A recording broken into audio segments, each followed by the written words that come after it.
Okay, so there we go. There I am now. I switched over. Okay, I changed my audio settings as well. Pixel chat is on. And we are good to go. Yes, hello everybody. We're saucing it. We're doing great. We're doing great, chat. We're winning. Hoping everyone's having a fantastic Wednesday. Well, for you it's probably Thursday.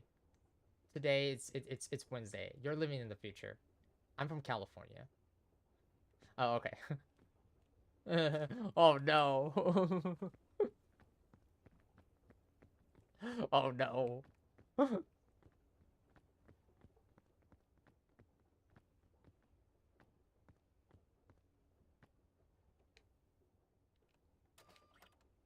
So so so peak is the normal difficulty. And then Ascent 1, I guess it's a challenge run, I guess. So you would start on peak. Yes, I'm ready to start. Yes, we're gonna win. It's gonna be awesome and amazing. Right?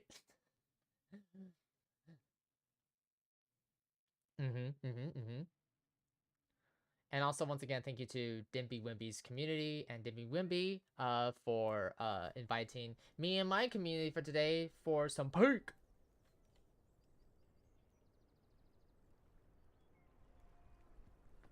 Oh my goodness.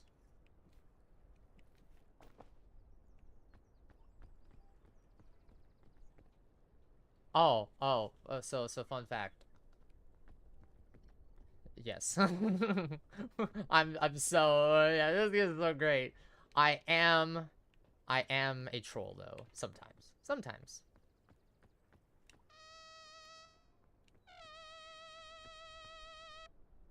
Whoa, hold on. Did I was about to eat your lollipop from your hand. That's what I said?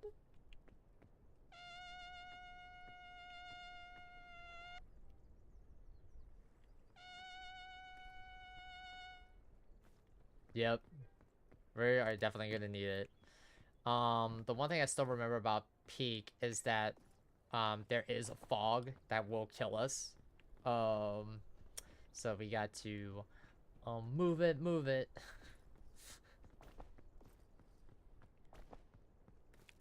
Yes.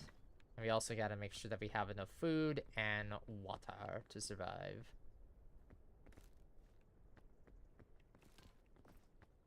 Don't get too excited with that lollipop.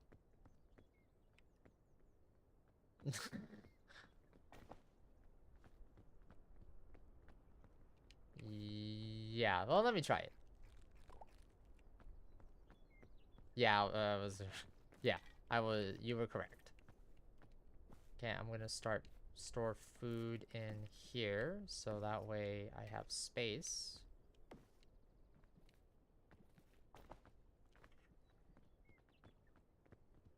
Oh, the road again.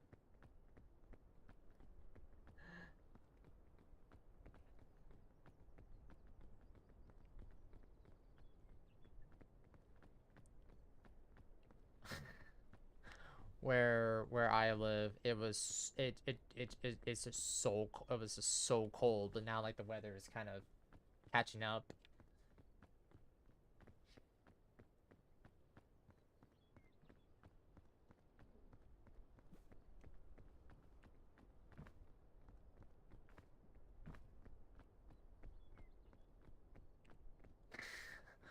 So I have friends from the UK, from Ireland and Scotland, and from England, and yeah, no, I don't know how y'all do it over there.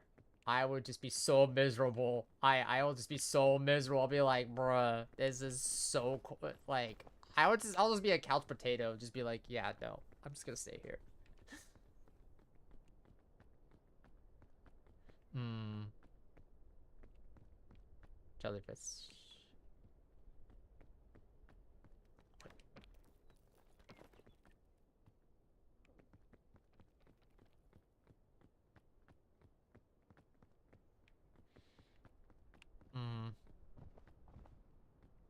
Yeah, it's...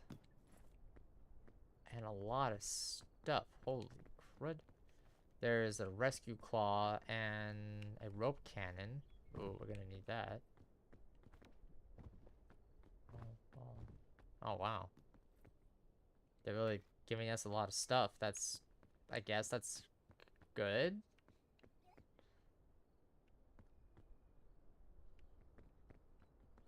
Yeah, let me... I will take care... I'll take care of... Bing Bong. Bing Bong, do you want to be abandoned by us? I think that's a bad idea. Okay, we have to keep Bing Bong. Yep, we have to... Yep. Alright, Bing Bong is in my inventory. And do you have food and stuff?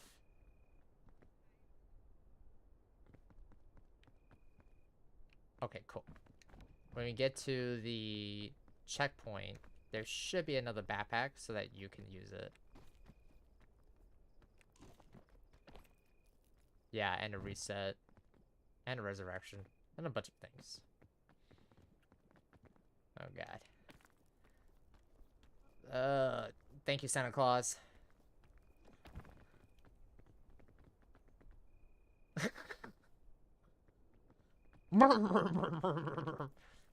Oh.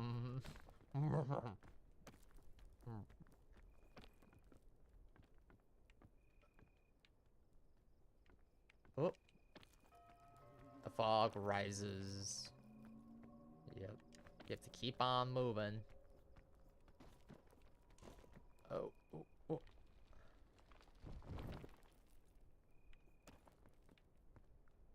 Nice.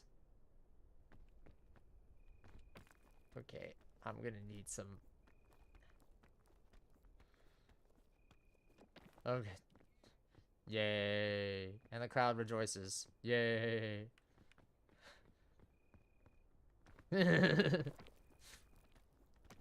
Just get the sound bit from Monty Python and the Holy Grail when the knights are cheering like, yay. Oh my goodness. Yeah, ooh, there is? Oh man. Barely. It's so barely. You have to like go around it. Mm-hmm. So did you ever like completed Peak?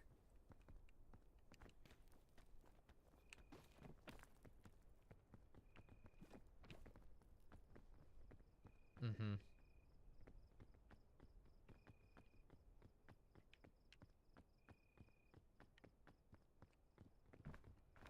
Right. It's always that last level. And it, yeah, the volcano.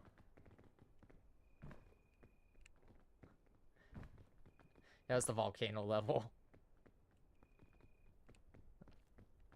Mm-hmm. Okay, well, this is an interesting spot because I don't see anything that can get us higher. I mean, oh, over here, where I'm at, there's a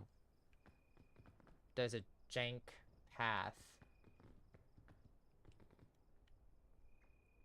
Yeah, so, better try it. I remember I got close to finishing Peak, but I didn't have enough stamina to continue. So I was just like so gutted. I was like, oh man. And it was crazy because right. And it was funny too because the the I think the run was glitched out.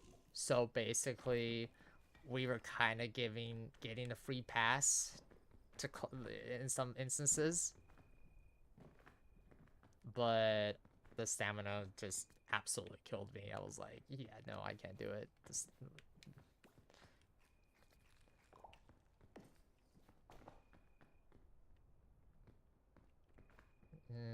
yeah, that's not... Okay, well... Yeah, we have to go back down then. Yep.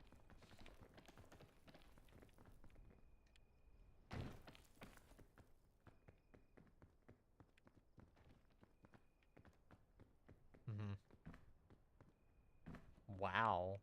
Jeez.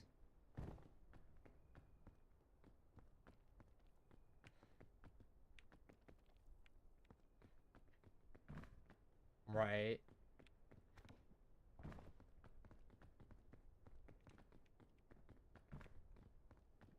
Right. I can never speed run. Like I know it's just like, well, you can't, you know, you don't, it doesn't hurt until you try it, but I'm like, because of because of my disability, I have to like constantly be like, I get hyper focused too much, and I'm just like, oh, yep, exactly. Because if I want to do like a speedrun for this, then I see something like off in the distance, and I'm like, I'm gonna do that, and I completely disregard the speedrun because I'm just like, oh, I want to do this, you know.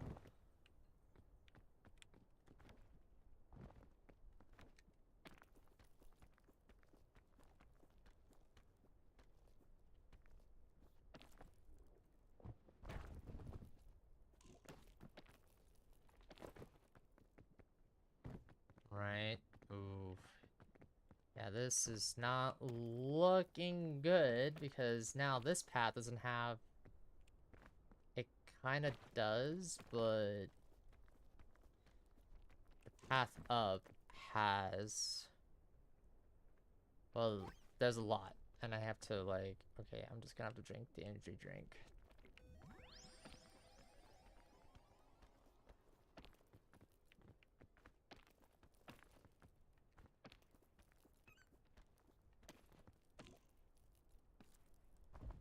Oh god, oh god, oh god, oh god. Oh no. I'm okay. I'm okay. I'm okay, Santa Claus. I'm okay. Help me. Oh, oh god, help me, Santa Claus. Don't leave me. Okay, I have to drop. Right.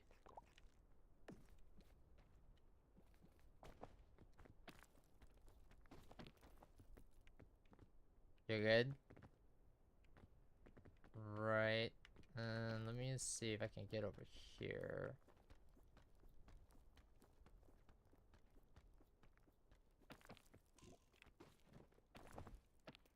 Oh god. Oh god. No. No, no, no, no, no, no. Oh, oh, oh, oh, oh, oh. Oh, well. I think this is it, Chief. I'm probably gonna die. I'm probably gonna die. Oh no, the stamina, the stamina. Okay, did you make it to your spot?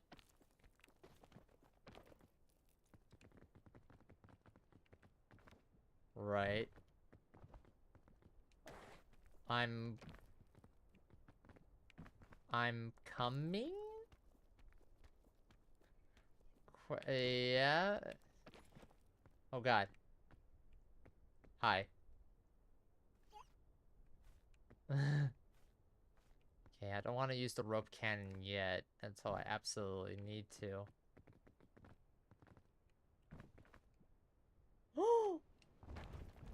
Yeah, I saw that. I was like, oh, I will take.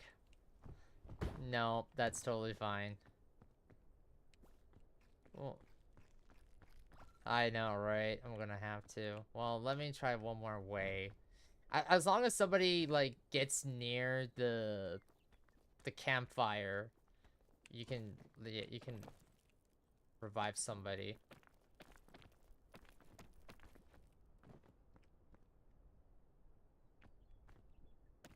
I know. What's this deal? We're just trying to survive. I know. There's probably a mod for it where you can like remove him.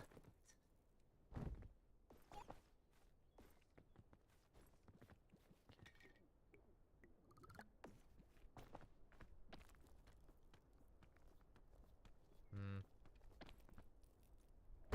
Oh yeah. Hmm.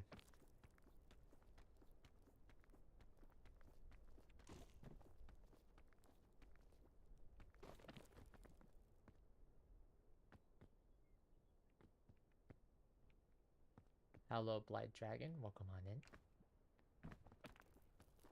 Alright. So... Oh my god, yeah.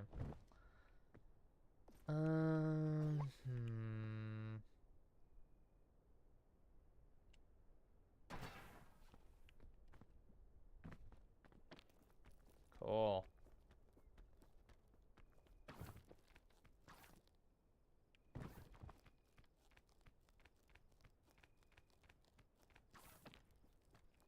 It was a good thud. I used the rope cannon. Yep. Mm-hmm. Cool question mark. No,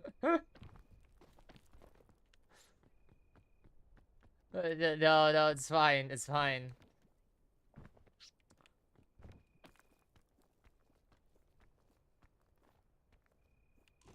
I think it's supposed to give you like an infinite stamina boost for a minute. Because it's because of the sugar energy.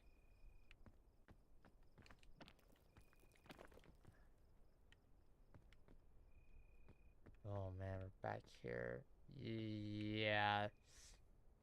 I think we just got like we just got a really bad rotation.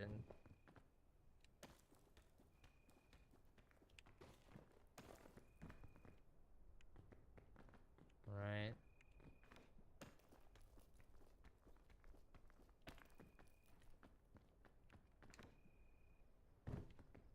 Right. Oh. Oh. Well.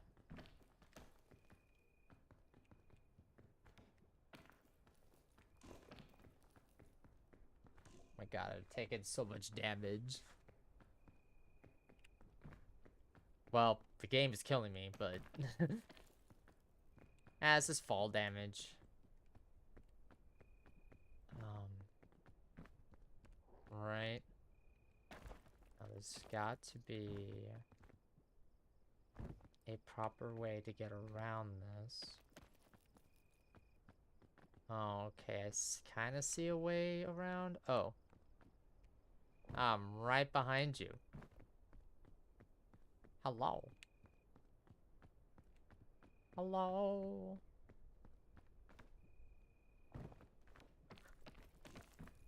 Thanks.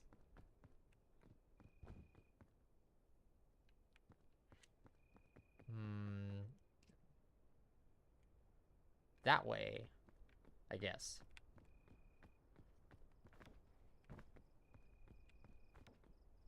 Oh, there's medicinal roots over here. Careful. The bridge is gonna break.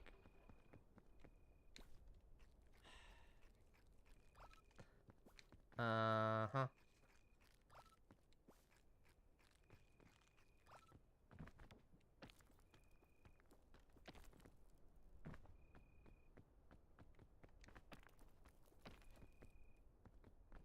Right.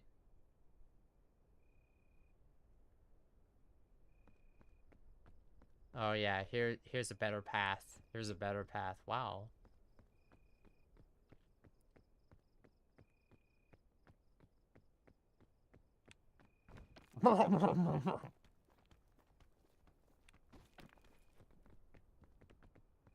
Oh, come on.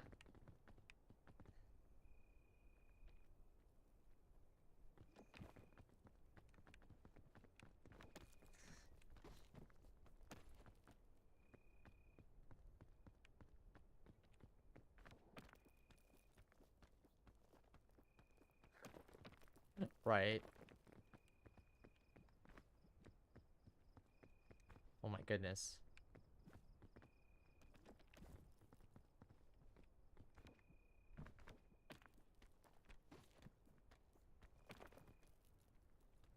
Yep. Yeah, I need to rest my stamina.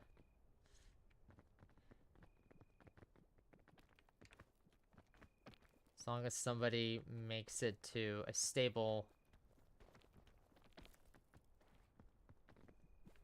Okay, I made it. Come on, Santa Claus! Come on!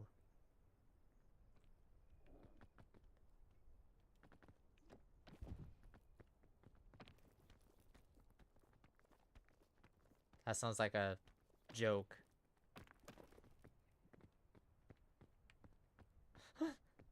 Sounds like the makings of a holiday joke.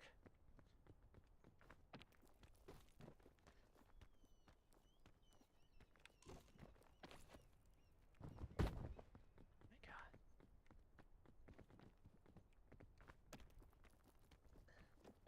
Thank you. Thank you. And well, we can go left or right. It depends on the stamina. Oh wait, hold on. Can we go this way?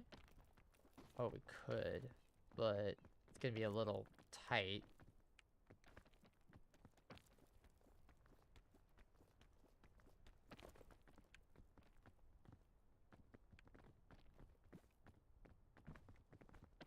You're welcome.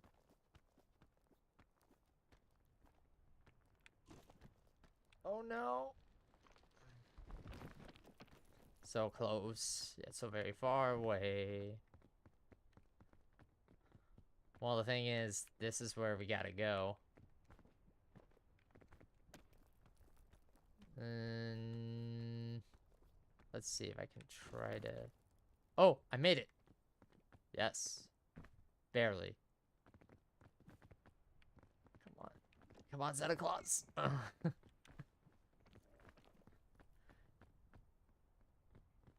Pearl jump scare. Well, hello, Pearls.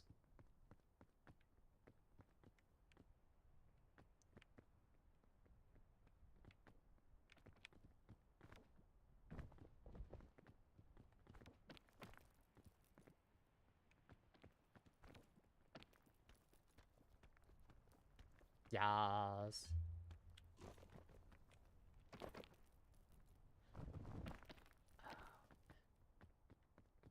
Oh, there's actually food up here too.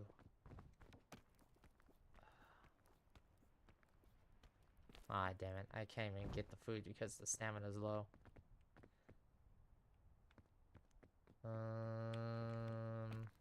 Wait. There is a way. Yeah, I'm gonna attack it. Let's see if...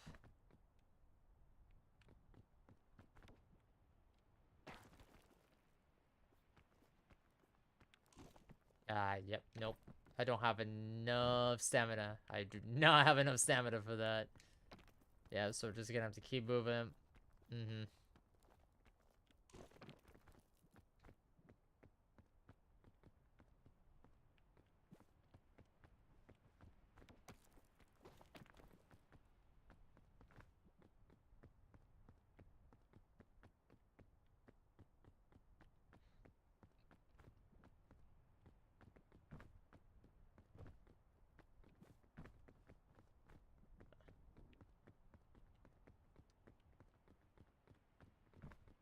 Right.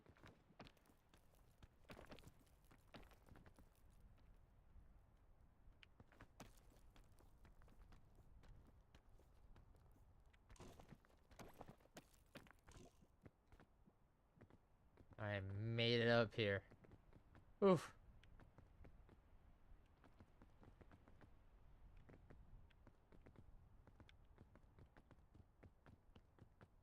No, I think, yeah, I think this is, yeah.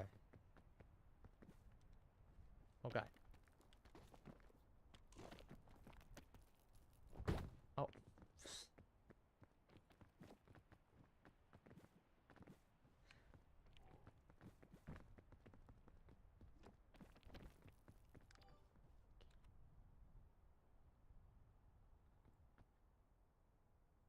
Right. Okay, and then let me see. Oop. Aha. Okay.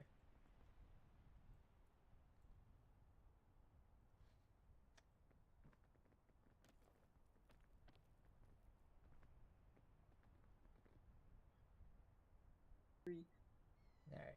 There you go. You're it? Yeah. I'm totally fine. No.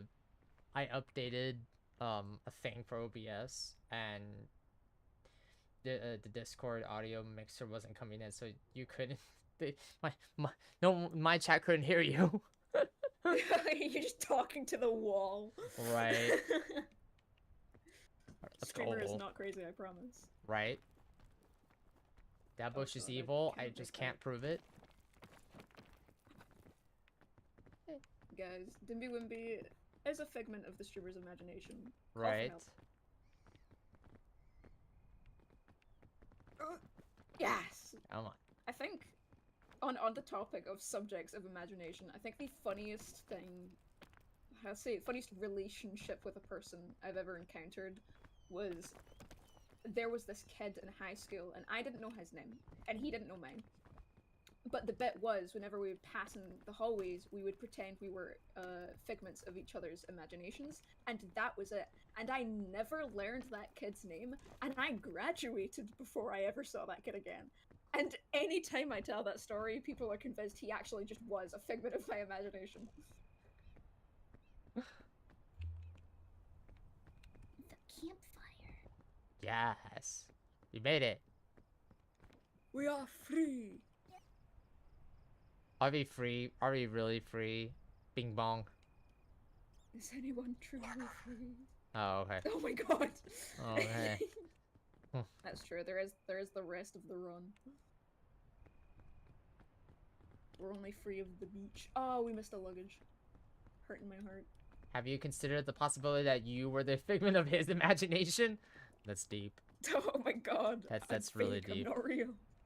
That's really deep. r/I'm14. Sausig. Yahoo! Time to burn it. Yes. Light the campfire. Cook. Yes! Fire! Fire good. And finally, a backpack.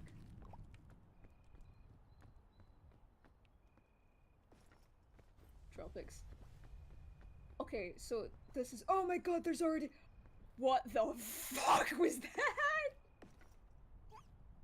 Do you see the little guy poking out from behind the rock? Who the fuck is that?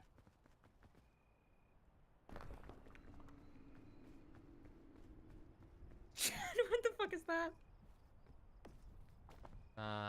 Maybe we're all in a coma and Dimby is like Shadow Freddy. That's a sentence that should never have been spoken. Was Dimbywimby ever real? Maybe oh my god. Maybe the real Dimbywimby was the friends we made along the way. Oh my god, stop it.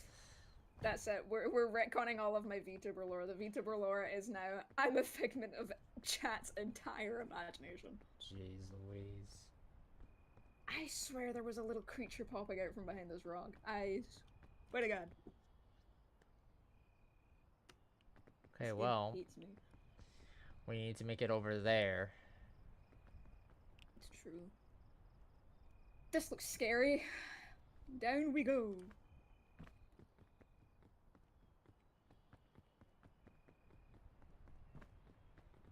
That wasn't too bad. When I saw that for the first time, I swear I thought it was tripping. Is that a game mechanic?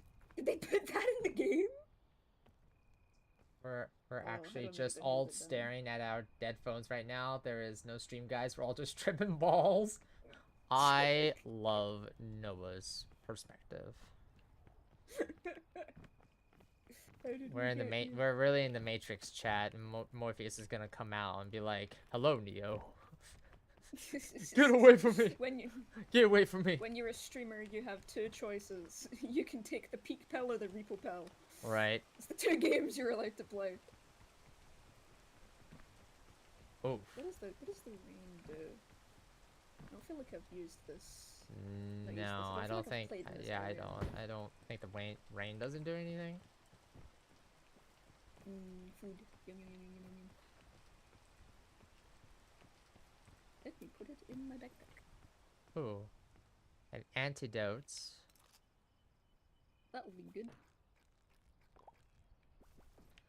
Alright, well, Pluck time to two. drop backpack. Okay, let me. Now we I've got don't some empty need spaces. we don't need. Okay, hold on. Alright. Alright, Bing Bong. Do we continue with you or do we toss you away? I don't know. Okay.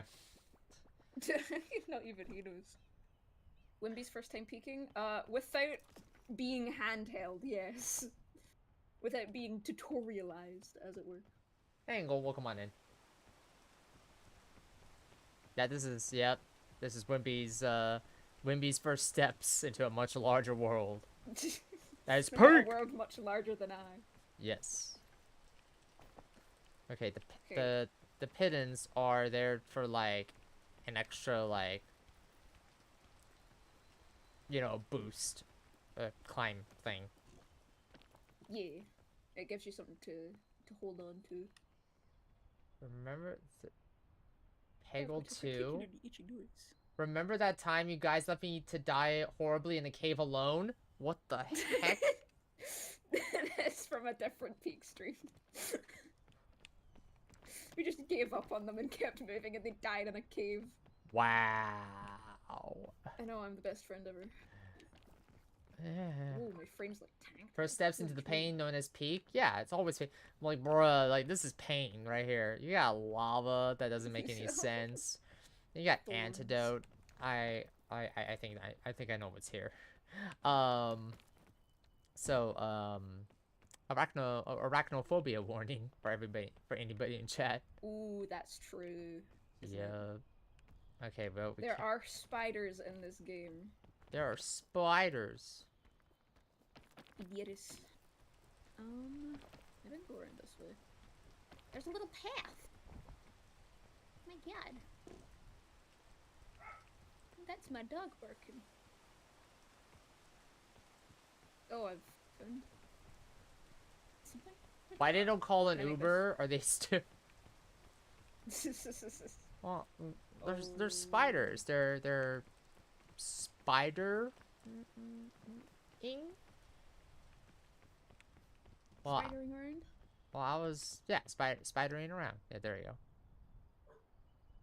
I think I'm either better or worse off than I was 2 minutes ago, question mark? Why don't they awaken their latent psychic powers? I mean, Domino's would be better. Bro, what is this chat? How did we go from figuring out if we're in the Matrix to Domino's and spiders having a higher calling? It's not What the heck? delivery, it's DiGiorno. Okay. And recodes the game to win.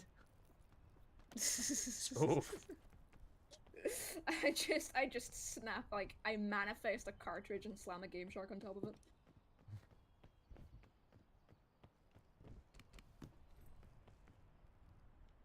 Everything in this game threatens me with its devious aura. Like, what kind of Where are you?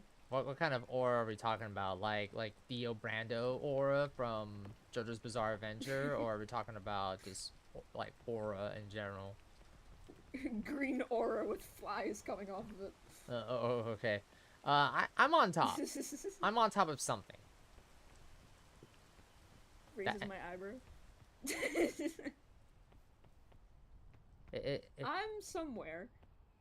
Over the rainbow. Oh, you're higher than me. Yes. JoJo Hello? reference in the Tiny 26. Yes. Yeah, I'm I love watching JoJo's Bizarre Adventure. I can't wait for Steel Ball Run to come out. I was about to ask, yeah. Wasn't a fan of how they handled Stone Ocean. I think they made a really awkward mistake on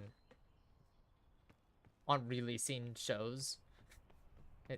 What happened with Stone Ocean?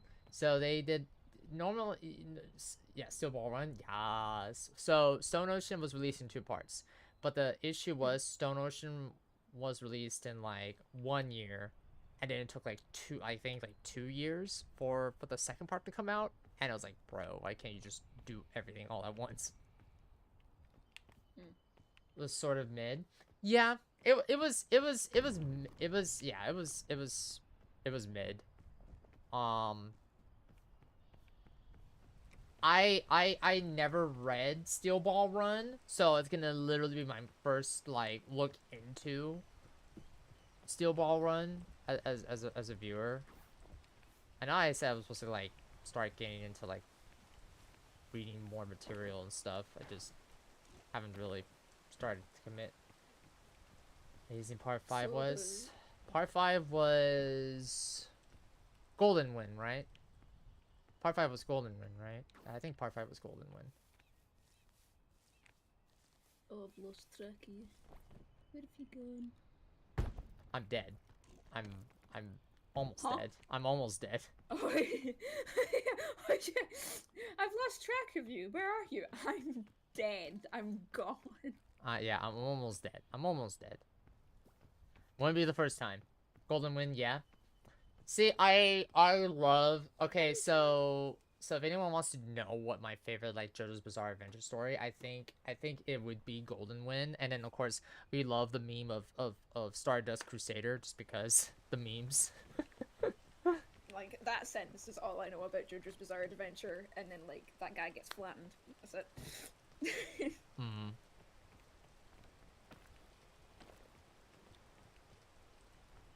Funny enough, I did watch the OVA for Stardust Crusader a long time on YouTube, and that was it's very interesting, the OVAs and how like the OVAs were done as opposed to the ones we know today. I think the OVA did it much better in some instances in how they handled Stardust Crusaders. When you say OVA, do you mean like the original adaptation before the popular one? I believe so, yes, if I'm saying that correctly in my head. Yeah. Yes. I'm sorry, Sharky, you haven't seen so. JoJo Dimby. It seems like something you like. Honestly, Definitely. honestly, JoJo's Bizarre Adventure, it's an incredible watch, just because it just leaves you speechless on how jaw-dropping, like, funny and hilarious it is. But I speak cinema, it's goofy in the best way. Yeah. Like how like the Dio Brando voice actor does the world, like how he shouts the world in the OVA as opposed to the one in this one.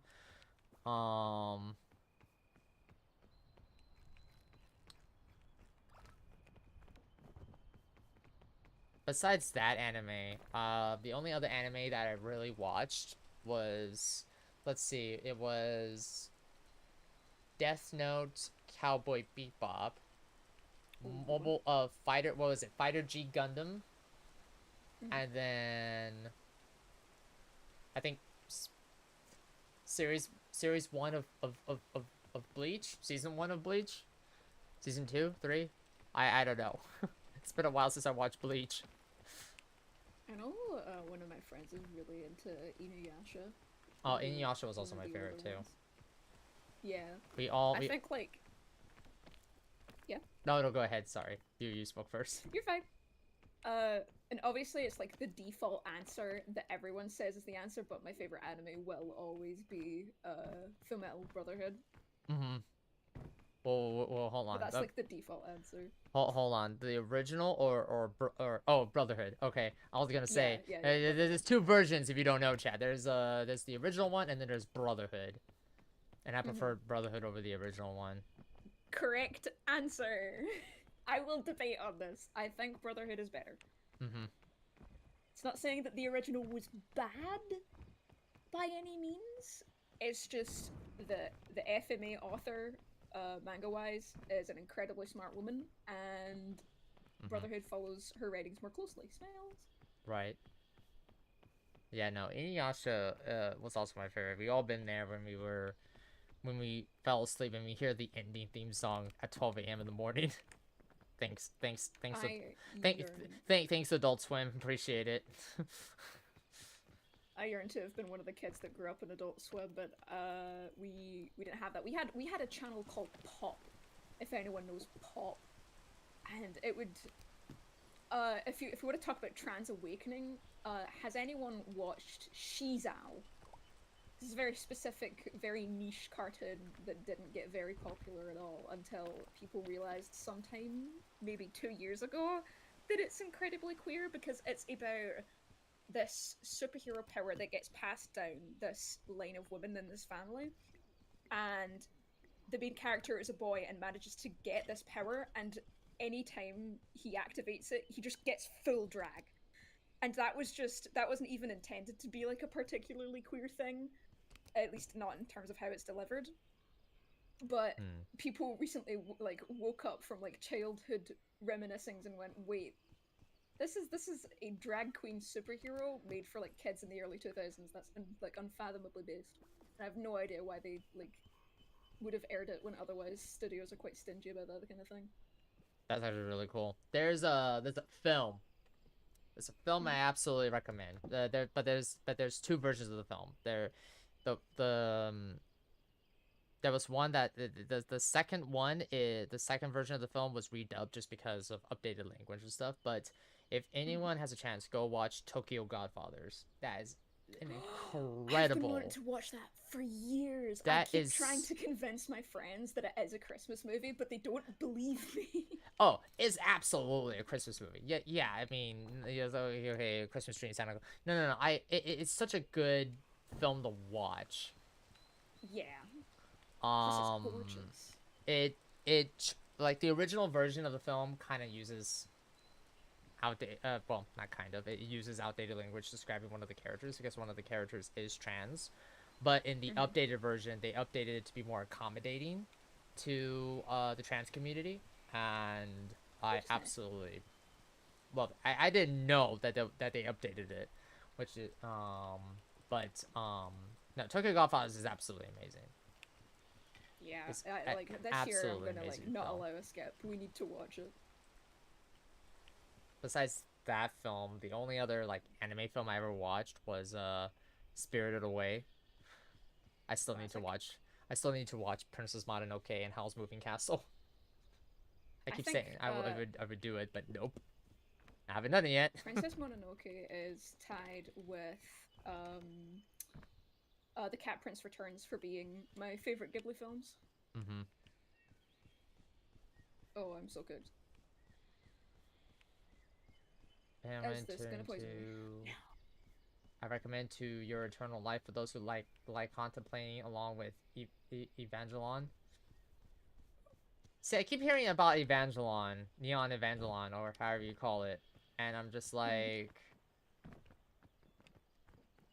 okay. I'm so scared because I know it's kind of that thing where it's like, oh, it's a classic, you have to watch it. You have Yeah, to, yeah, no kidding. you like, Yeah. but it's, but I feel like it's just gonna make me miserable. Right. Like I've seen like clips and summaries. I'm like, oh, yeah, it's the same. What this is about? It's the same thing with like Akira. It's like I Yeah. know about Akira, and I'm just like, should I even watch Akira? Like I respect it as a cultural touchstone, but I don't know if I have the sauce in my bones to put up with like 60 minutes of pure agony. Right. Not to say that the film is bad. I mean, none of us is saying that. It's just that Absolutely it's one of those things where you know, it's one person may it goes by the age old, you know, somebody may like it, but you don't like it, you know. One man's trash is another man's treasure. Pretty much, and it's just like. One with Evangelon, it's pretty bloody since it's from the 80s, but it's really what life means.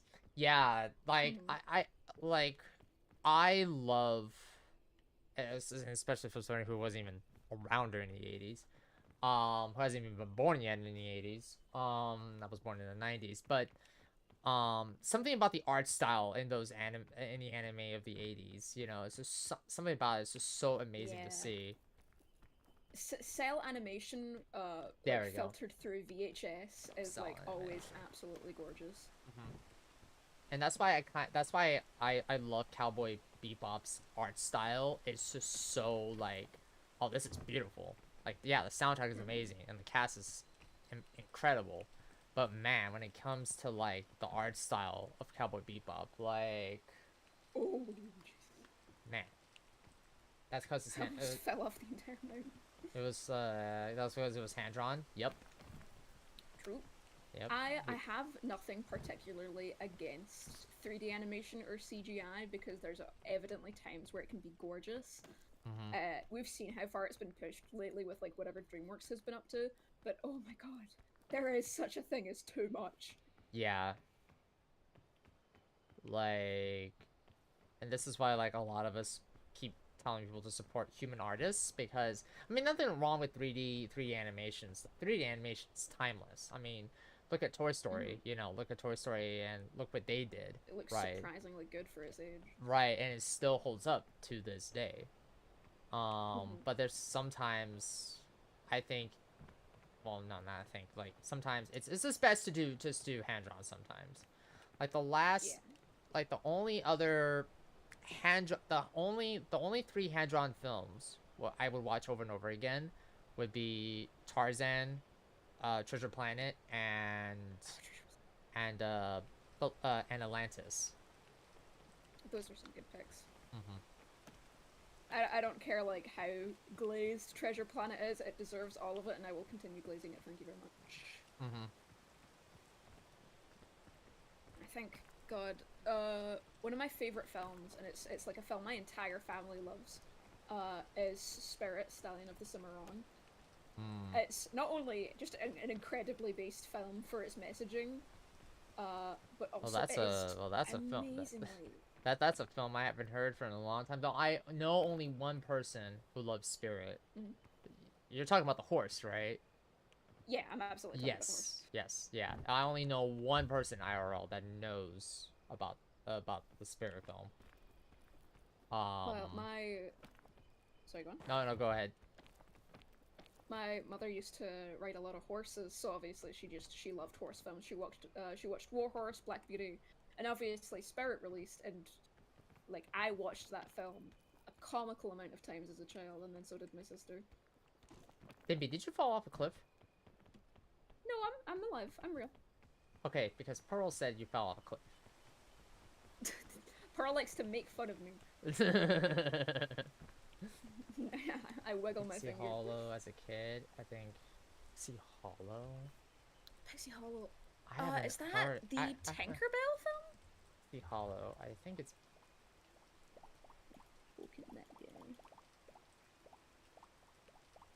Yeah, I think it's a Tinkerbell. Yeah, it's Tinkerbell. I don't ever think I watched Tinkerbell movie, yes. The only oh man, the only two. Well, no, the only three Peter Pan films I watched was Peter Pan, the classic. Then there was Hook, starring Dustin Hoffman and the late Robin Williams, rest in peace. And I guess the, what was it, early 2000s with Jason Isaac as Captain Hook. I think it was early 2000s. But no, I absolutely love Hook. Hook is amazing. Like, there's so many that film has. It's a tough watch, especially if you resonate with the messaging. But the messaging is so powerful, you know. What is the messaging? So it kind of goes into spoiler territory. So if you don't want spoilers, chat, then plug your ears. Yeah, plug your ears. I know there was like another VTuber I watched that has like a filter thing, and I should like do like a filter like warning thing that she uses anytime when there's like a NSFW moment, so she like hides it, but that doesn't have to like, you know, hide the source and all that. But in the movie Hook with Dustin Hoffman as the titular character and Robin Williams as Peter Pan doesn't know who he is. He's called Peter Banning, and he's a businessman who doesn't have time for his kids. Hook kidnaps his kids in an attempt for one final glory, right? But over the course of the film, it takes a turn in terms of like, he goes down Peter goes down this memory lane of him being a child and how he was rescued by Tinkerbell and how he was taken to Neverland and how he was raised with the Lost Boys and how, you know, the story begins, right? But over time, over the course of many years, you know, after rescuing Wendy the first time and so on and so forth, she becomes older and older and older, and Peter doesn't understand this. And then Peter realizes that well, maybe I gained this part 1, but basically Peter Pan gives up being Peter Pan, and completely forgets that life and joins the real world, joins the world outside of Neverland. And the messaging basically means that it's okay to be an adult and still hold on to those memories as a child, you know, to have that spirit, like that free spirit energy that kids do, right? That Peter Pan does, right? Inner childhood type stuff. Yeah. Again, maybe I'm getting the messaging wrong, but I know like it has to do something with that. Check your DM next. I will check it after stream. But no, Hook is a fantastic film. The set pieces are amazing. The soundtrack is, I think it was composed by Sir John Williams. Yeah, no, it's such a fantastic film. Such a fantastic film. I guess it's like up there with like Maleficent in terms of the few Disney live actions that ended up doing something interesting instead of whatever the fuck Lion King was up to. Right. Well, the thing is, this was way before, you know, this was like a 90s film, 80s film. I think it was like 90s. Yeah, 91. This was way before, you know, and no one really anticipated Hook to be like a classic as it is today. And yeah, as Dimby said, it's one of the few times where they took a titular character from their villain lineup and they actually made it, you know, a really solid film. Oh my god, I just got poisoned. Don't get poisoned. I touched a hitbox I shouldn't have touched. Don't get poisoned. That's bad for you. I accidentally summoned the guy. Oh, you're already up there on the top? Oh, fuck. It's not looking good. Uh-oh. It's not looking good. Uh-oh. Where is he? Well, I have a revival stone if you do die. Splendid. 'Cause I made. Where did he go? Actually, the funny thing is that you mentioned about Maleficent. I had a conversation with another VTuber a couple, like last week or the week before that, before last week. And we were talking about how like the Maleficent film actually was a very decent live action film because it actually tried to do something different with the character. Absolutely. It was bold. We're having this it was bold. Shitting my pants. Right. It was bold for them to do it, but they were able to hit it out of the park. Oh my god! Continue. I'm listening. Hey Chad, hey Chad, Dibby's dying. Sound off. I'll take that as a yes. I'll take that as a... What the hell? My own hubris. What the fuck? My hubris. I saw what... I looked to my left, and all I saw was Dimby just falling in front of me. Like, oh, okay. I guess that's my... I just got home runned off the side of the goddamn cliff. Okay, well... Arise, Dimbywimby. I'm a real boy. Remind me what are your pronouns again? I have no clue. Arise, Dimbywimby. Open sesame. Yes.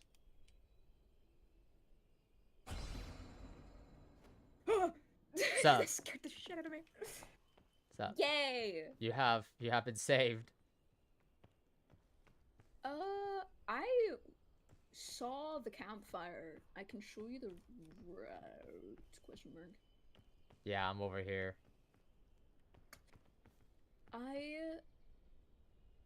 Maybe I went past that already. I climbed to the top of one of the very, very, very tall trees.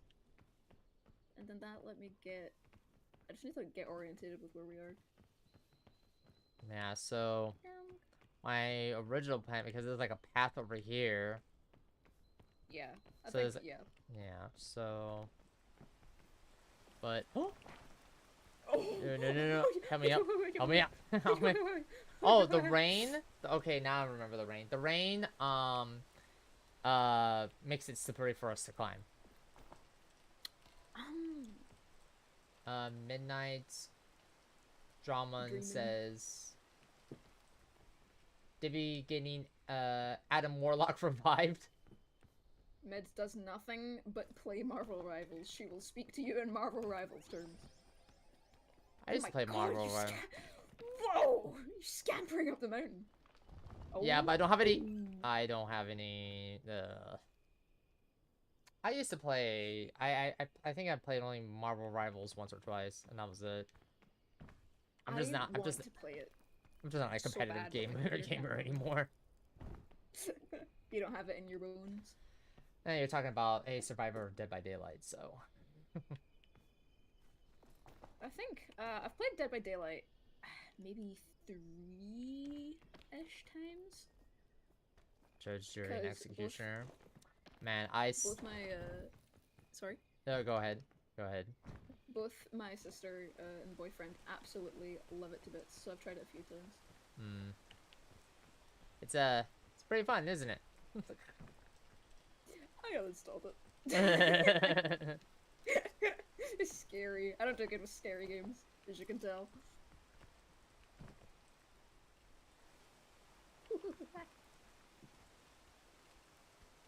Okay, let me. Yeah, oh, I'm just realizing, Mid, is that a goddamn Marvel Rivals line? That's somebody's alt. Judge, jury, and executioner.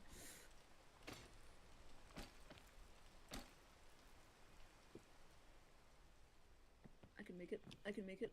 I can make it. I can make it. I don't need it. I don't need it. Dimby, I'm gonna cry at you. What did I do? What crimes have I committed? Yes. All of them. Yes. Just start listing. Hello, creature. So, yeah, I got up here and I climbed that tree right there. Up to the top.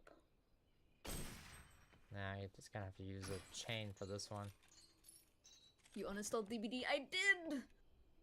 I did. You installed DVD? Yeah, I can't. I cannot play DVD. I cannot play any kind of competitive games anymore. I just don't have it in me. You mellowed out. I would rather watch other people play it. Yeah. Okay, well, that was it.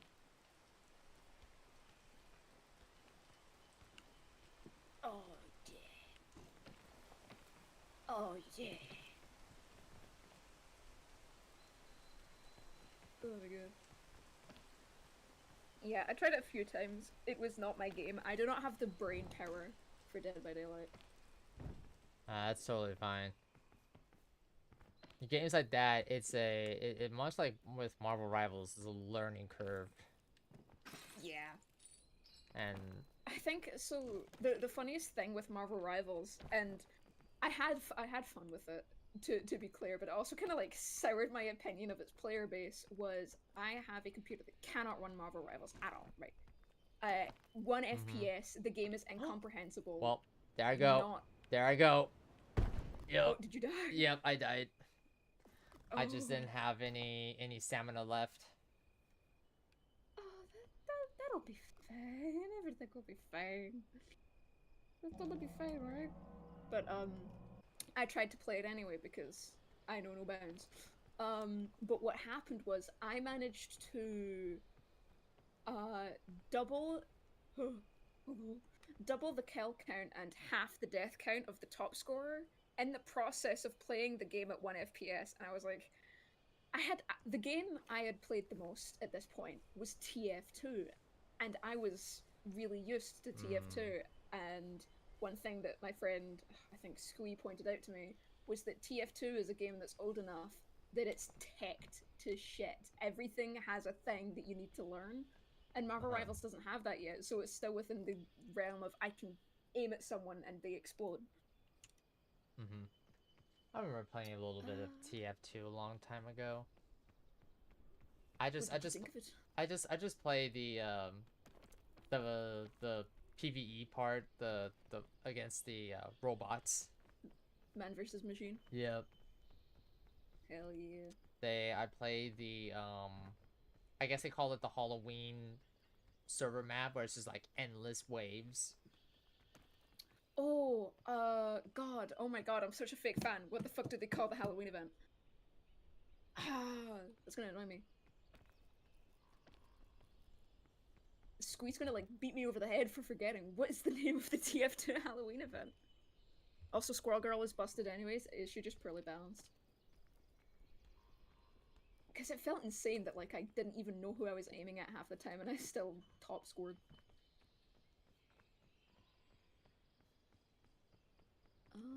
Yeah, I think we go. Hacha! Yes. Don't mind the angry gnome on Dimbywimby screen. I wonder who the angry ghost is. I'm angry. Well,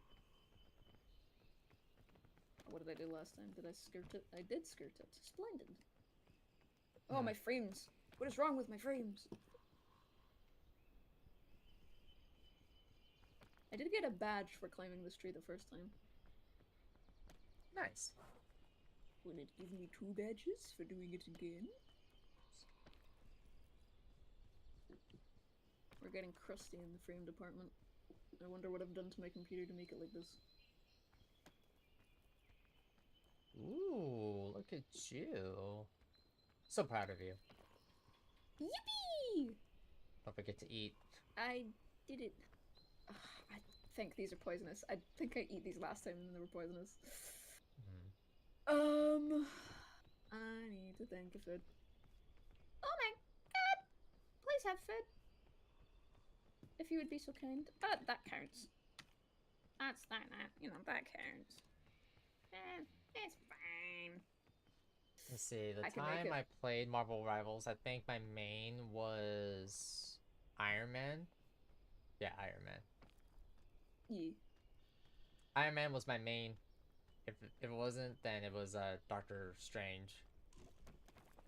Beware the eye of Agamotto. I would love to play like some of my favorite Marvel characters, like Doctor Strange and God, I know the other one, but I can't name it. But usually the more Thank you for the beloved Marvel bits. characters get like insane like tech to them that you have to learn. Right.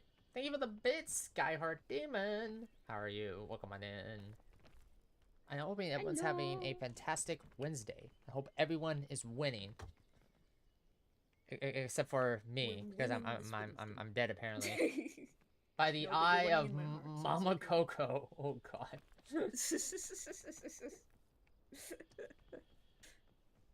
I don't know if Mama Coco is with us no more, mid.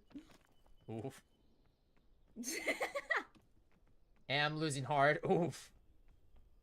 Ouch. Oh, I hope that Well, improves. stop losing, Angle. Lock the fuck in. Lock in. Okay, this is where I died last time because one of those bastards exploded and sent me careening. Yeah, clearly. Hacha! Careful. It is wet. I would, but I'm blocked out. Oof. Oh no. Where's the key? I'm so excited tonight, chat, because I get to actually finish my pottery project that I've been working on for several weeks now. Awesome. Yes.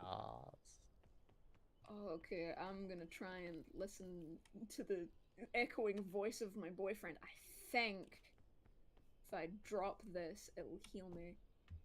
Or something like that. God, what do I... Is it Remedy. throw? Hell yeah. The fog. It didn't do anything. Where am I going from here? Yeah, I didn't...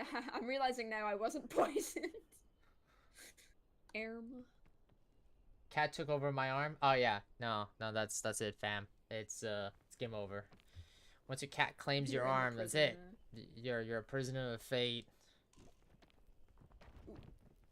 Okay. Let's go around. What's over here? Not more death, I hope.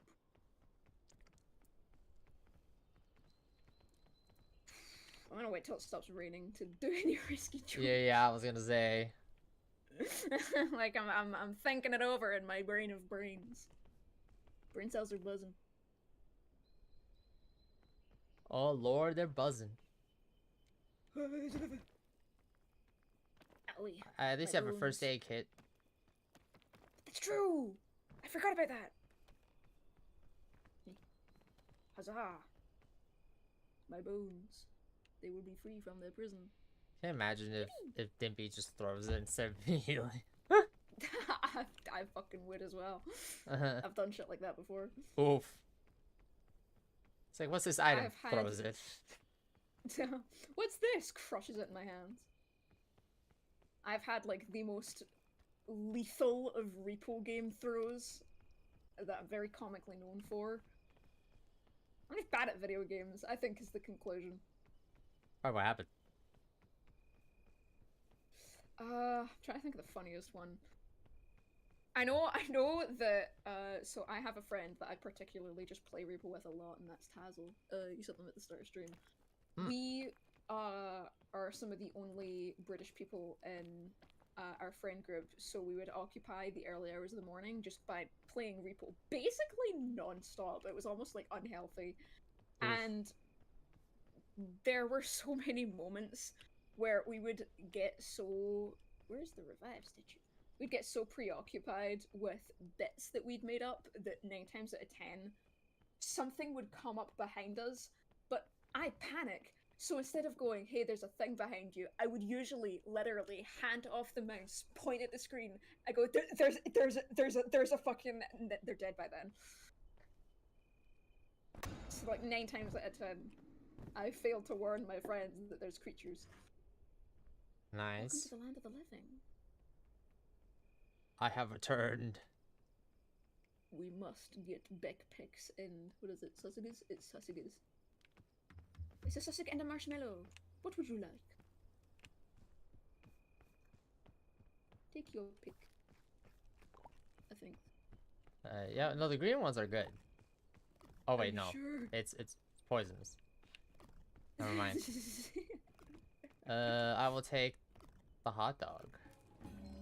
Hot dog time. Nothing a good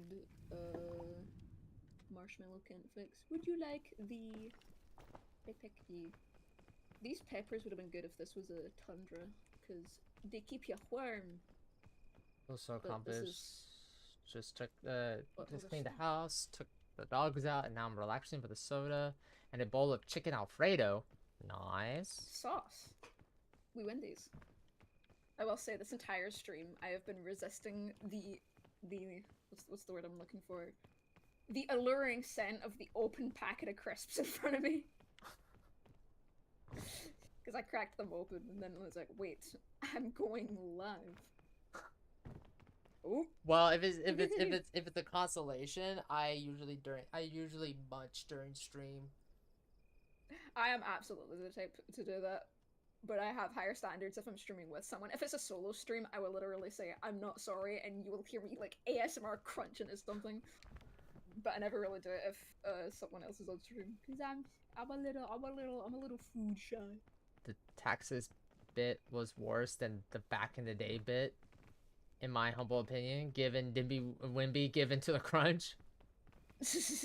I won't give in to the crunch. The taxes bit was funnier than the back in my day bit. We have like this. Oh my god! Okay. Well, there's slight miscalculation. Hey, chat. Okay, chat. I want everybody to be honest with me. Did Dimbywimby walk into the tornado? Angle, if you say no. If you say no. Didn't. I just fell off a cliff. Back in my day, but it was funny. You guys are just mean. Oof. We have these like combating repo bits because we played it enough that the server was split between people that liked the back in my day bit and people that liked the taxes bit. What was the question? Oh, I was asking if Dimby walked right into the tornado. Thank you for No. confirming midnight. Appreciate it. I actually had to munch on stream because so I actually found this out not too long ago, but when we autistic individuals tend to overstim, we rely on coping mechanisms, whether it be out plushies or just deep breaths and whatever, right? But one of the things that I didn't think about was food and how we use food to regulate our brains, and I was like, oh yeah, that explains why I munch a lot on stream. It's because I'm always overstimulated. I don't know if that's a good thing or a bad thing. I mean, yeah, it's always more important. I'm having a good time. It's always more important to stay fed and watered than it is to keep up stream kayfabe. True. Oh my god. I was like, Dimbywimby is alive today. I was like at 6 a.m. when I heard the bit. Oh my god. Hey, so Dimbywimby might be dead. Hate to break it to you. Ain't gonna sugarcoat it. Okay. Cool. What happened? I was so locked in. They're cooking me. Crispy Dimbywimby. Oh. Damn, insult to injury. The tornado comes and scoops away my corpse. Alright. Give up. That is not happening. I'm a ghost. I'm gonna crack my backbones. About damn time. About damn time that I died? What's your problem? You wanna fight me? I'll fight my chatters. Raise your fisticuffs. There's an evil brewing within my chat.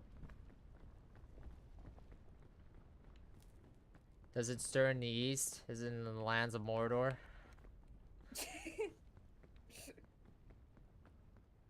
I know Sonny would like that joke. He's particularly jonesed for Lord of the Rings stuff. Or is it just Hobbit? It's the same thing. I know I'd get skewered for that, but it is just the same thing. What the? Uh-oh. Yeah, but just there's something behind you. You got a little something behind you.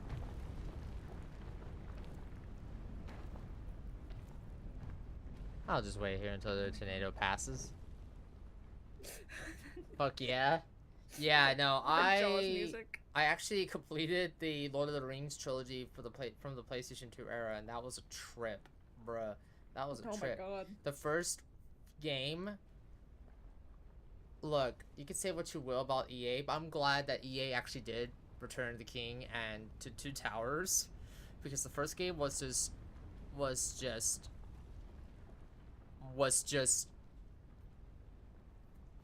something. There was a time in which EA was a decent company. You could say the same for Ubisoft, because I love Rayman, but I fucking hate Ubisoft. The games are insane. Oh yeah, no, the games are insane. I said this when I streamed both of them, that Return of the King and Two Towers, it is the perfect definition of a co-op game. Just chill with your friends on a weekend and slaying the armies of Mordor as Legolas or Aragorn.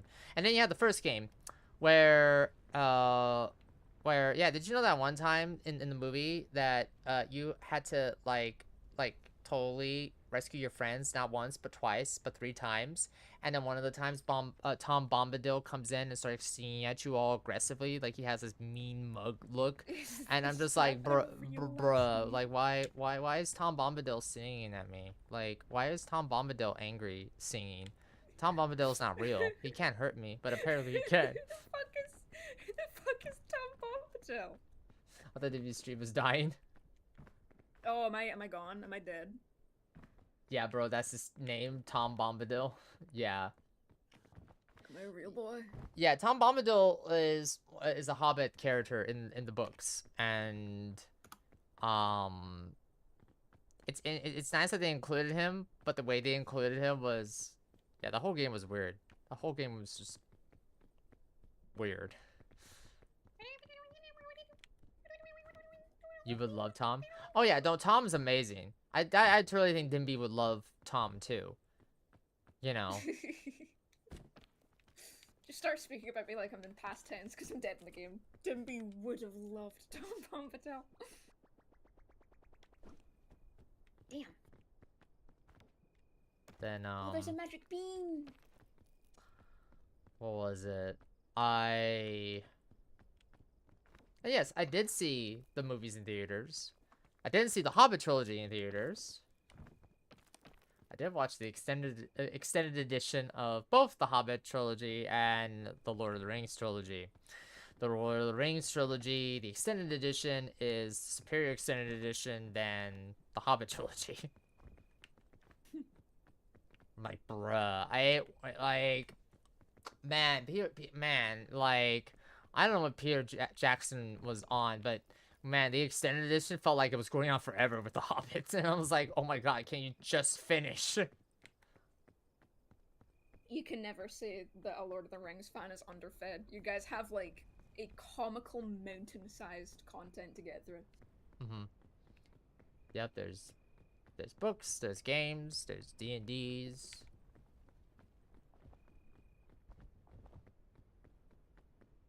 Lord of the Rings D&D. Most of my knowledge of Lord of the Rings comes from either stuff Sunny has told me or that one Tom Hardy song about I think it is just about Lord of the Rings, yeah. That bit was peak.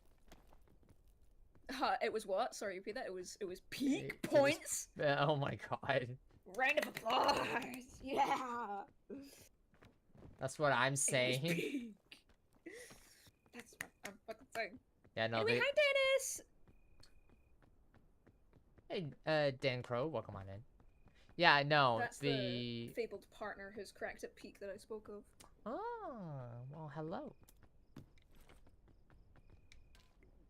But yeah, no, I absolutely love, one day I'll probably get into Lord of the Rings, the books. One day. I'm more of a Sherlock Holmes person. Then I must ask, have you ever watched Sherlock Hound? Which one?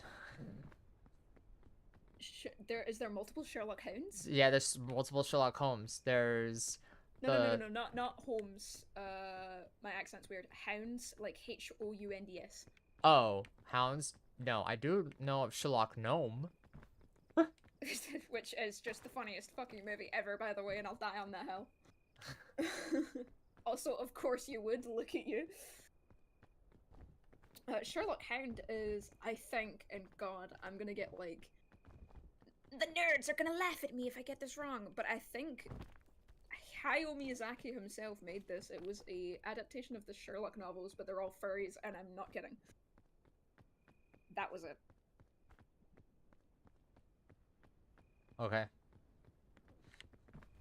And I think it's... I've not watched it, but it does look really pretty. What's that? Oh, you got this? Delete. Huh. I think you've watched Sherlock... Oh, then we have to watch Sherlock Gnomes. What do you mean you've never... That's like a masterpiece of art. Let's see, the only... An absolute wonderful... I know I saw, like, the classic Sherlock Holmes, TV shows. The black and white Sherlock Holmes shows. And then there was the Robert Downey Jr. Sherlock Holmes. And then, there was the Benedict Cumberbatch Sherlock Holmes. I didn't know Robert Downey did Sherlock Holmes. Yes. The director of... What was it, Guy Ritchie? Yeah, Guy Ritchie directed the Sherlock Holmes 1 and 2. Discombobulate. Discombobulate. Is that what that's from? Yes. I fucking Yes. love that meme so much. Yes. Yeah, I know. Discombobulate. Yeah, no, the two movies were amazing. The second one was, both films were incredible. And we're all still waiting for the third movie to be made. I think, like, the most Sherlock Holmes media I've consumed is Sherlock Gnomes, and then I actually did read. My English teacher gave me this massive, like, brick copy of a bunch of the stories combined. Ooh. I read a bunch of them, but the only one I remember was The Hound of Baskerville. Mm-hmm. Yep, that's a classic. Yeah, it was like one of the like default ones. I'm pretty sure I still have that book. That I need is to find a it. classic. And this book was gorgeous. All it was this black leather-bound book, and just on the front in little gold foil it read The Tales of Sherlock Holmes or something like that. Mm-hmm. Mm-hmm. Mm-hmm. Mm-hmm. And it was gorgeous, but it was heavy. I hated carrying that around. Mm.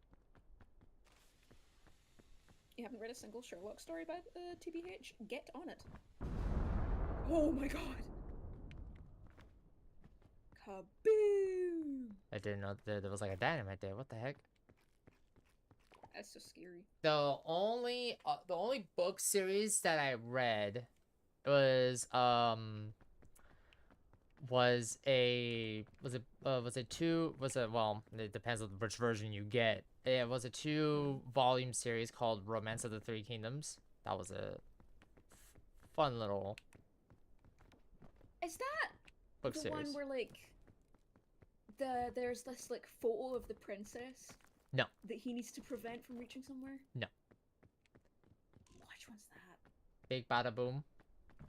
Bada So Romance of the Three Kingdoms is tells the story of the three kingdoms in ancient China. At one point during its history, it was divided into 3 ruling dynasties at the same exact time.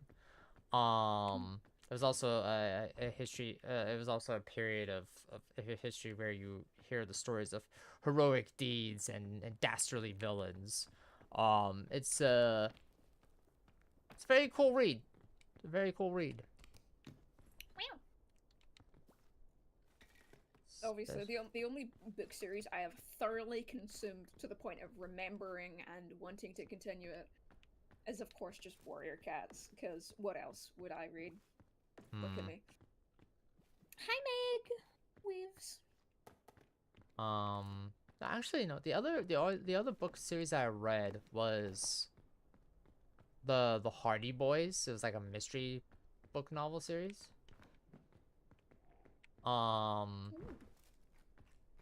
was the only other series I read, and then was this other one where I read in grade school. I forgot what was it. What was it? Well, 2 of them. It was. Let's see. I gotta see if I gotta get this right. It was like children's book. It was Beverly something. And then there was this other series that I watched. This other book series that I read too. It was I forgot the name of it, but basically it was like a magical treehouse that goes to these periods in time, and you have these I think they were friends. And it was a cool children's book. I think, like, a book I remember reading as a kid and I never finished it is what really annoys me, so I need to, like, go find it and pick it up again. Was it The Search for Wandla or something like that? Yes, it was the Magic Treehouse book. I believe it was the Magic. Yes, it was the Magic Treehouse book. I love those books. I think there was only one story that I finished because I was just so fascinated to see how it was gonna end. Magic Treehouse books were amazing. This, like, massive series of books in the UK, and they mass-produced these. There were thousands of these, and it was just little short stories about fairies. I don't know if they have these in America. Let me see if I'm gonna look these up. Fairy books UK. Rainbow Magic, that's what these were called, the Rainbow Magic books. And they mass-produced these. Like, every child had at least 7 Rainbow Magic books. See. I don't know if they still make them or not. Rainbow Magic book. Yeah, because the only other, besides those books, I think the only book I read was, Lemony Snicket, Series of Unfortunate Events. I read those books. Didn't get far in it. Didn't finish the whole series. Oh my god, my donate. No, why did chat not tell me my donate QR is still on? Fuck's February is over! Where is it?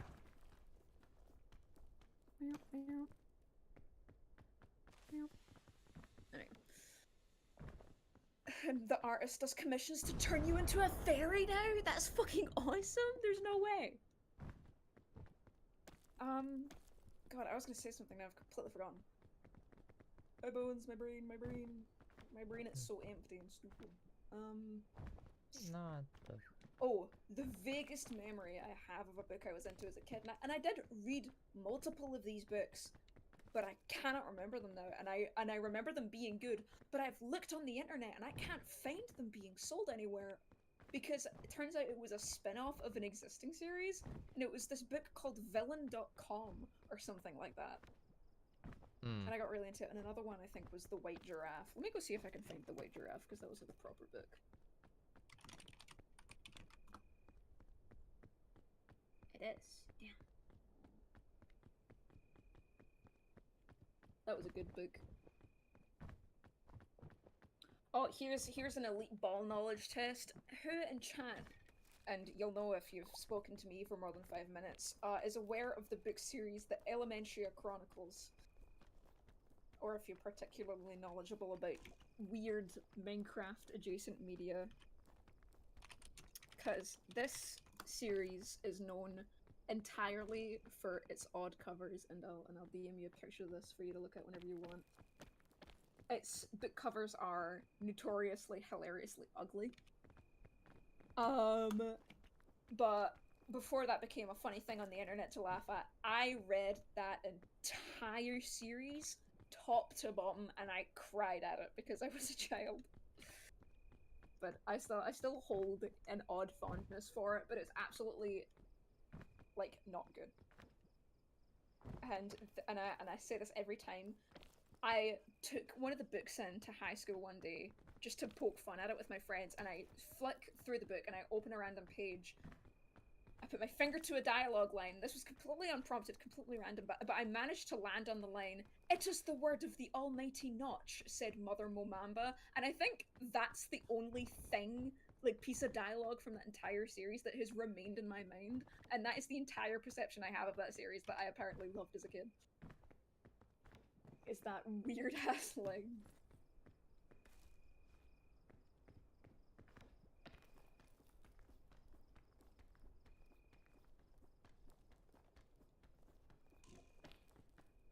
So close.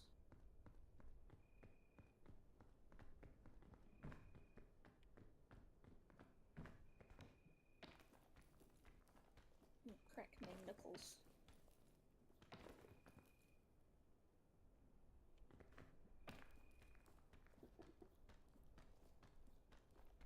You can't be far from the campfire now, surely. Surely. A man called Koi Cupid. Let me look it up. A magnet called Quake Cupid. It's the only other... Well, it's not really obscure, but it was called, like, what was it called? Animorphs? Animorphs? Oh, Animorphs. Yes. I'm aware of it, never read it.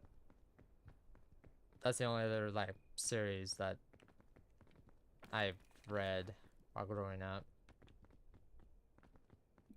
I fucking love Animorphs. Animorphs. You would. Mm-hmm. You fucking would.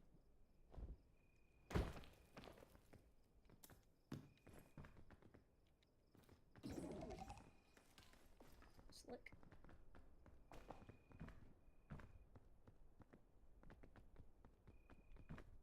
What kind of... Oh no, that's a rope thing. I mean, that's... You got this. Rope cannon, yep.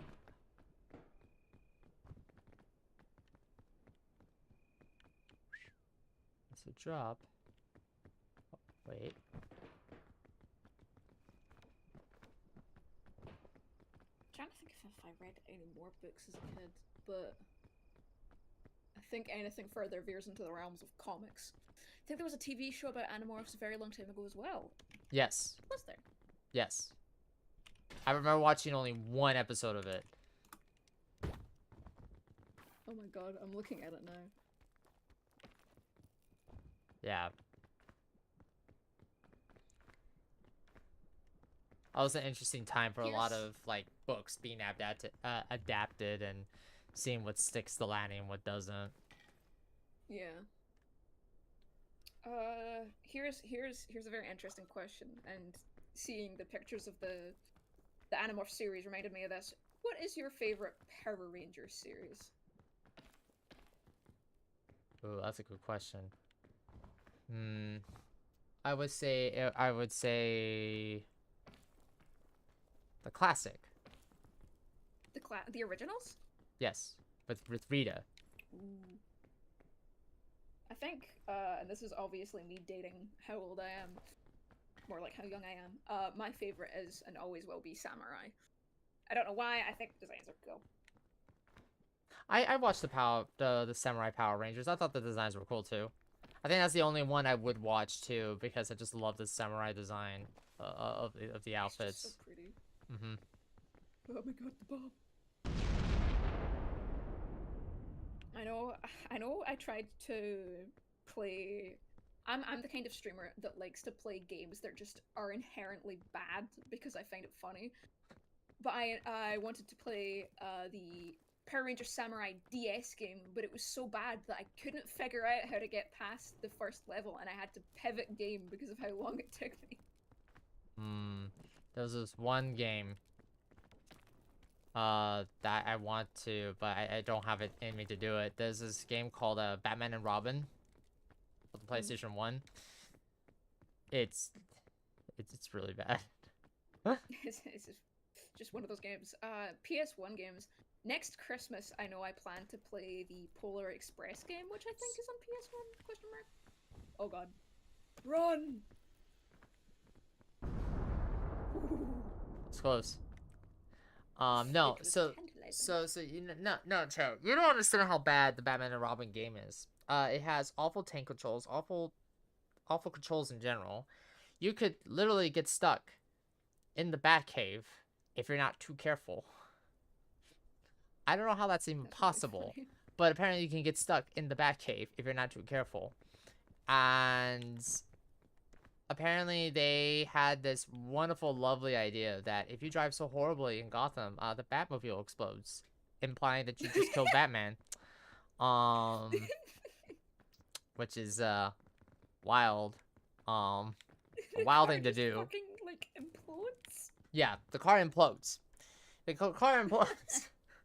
and then it doesn't and then it has like a very a very interesting like death like game over screen, because basically if you fail, basically it shows Batman, Robin, and Batgirl, because you can play the three characters. Showing being frozen in real time, and basically in quote unquote real time. As Mr. Freeze walks away to continue his plot His to rampage. Yeah, his rampage. God, the movie sucked. I'm sorry, the movie is just such a god awful movie. Hey, you ought to be The Batman movies are like Superman finally had a really, really, really good movie, and obviously it's because of the director. Yes. But I've yet to have a Batman movie particularly spark any interest in me. There's a if you're looking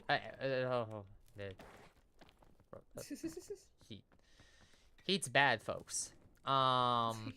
Heat's very bad. The best film that I would start out with Batman and Robin, the best Batman film I would start out is an animated film called Batman Mask of the Phantasm. It's really well animated. It has a beautiful orchestra, and I mean Kevin Conroy, Mark Hamill, like hello, who doesn't like Kevin Conroy, Mark Hamill, you know? Rest in peace.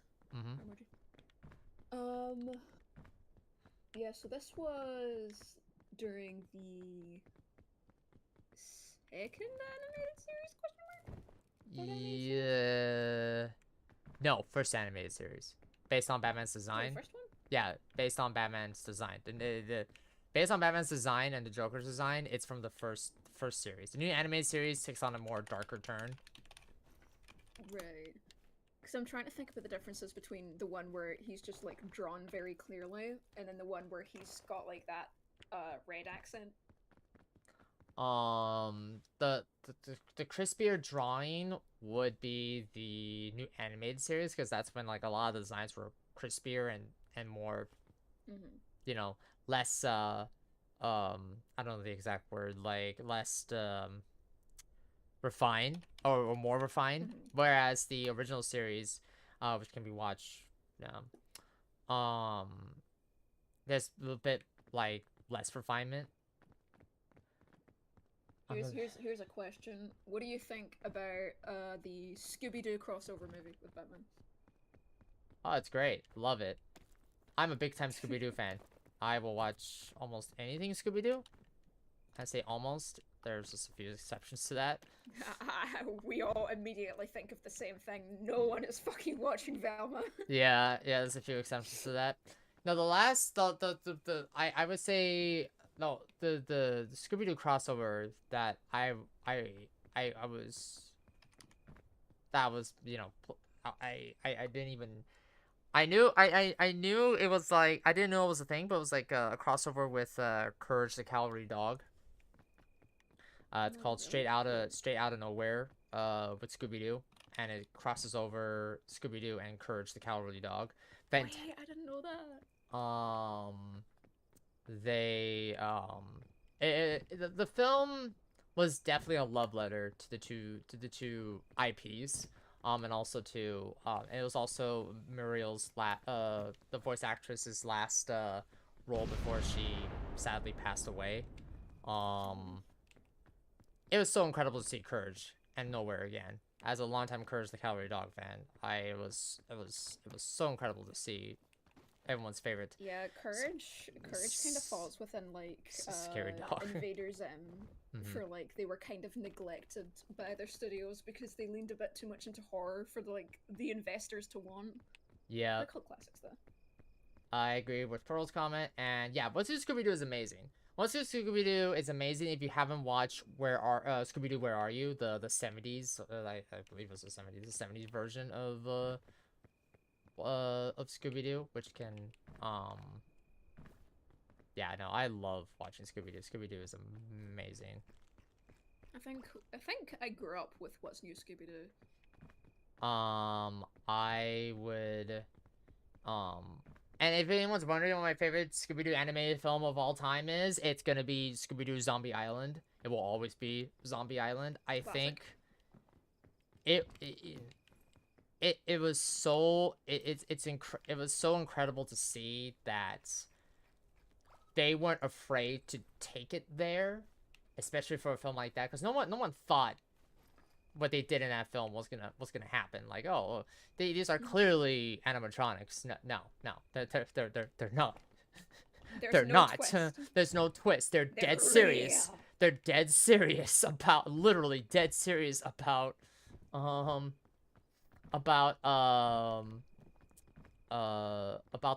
whole plot and everything. Fantastic film. And then I think I watched Scooby-Doo Zombie Island, Scooby-Doo Cyber Chase, Scooby-Doo the Martians movie, and then Scooby-Doo's, and then was like, I think I mentioned Cyber Chase already. And then Scooby-Doo Richest Ghost. Richest Ghost was the first time I didn't know. Okay, I love Mass Effect. I didn't know Jennifer Hale voiced one of the characters in Richest Ghost, and I was like, oh, this explains a lot. I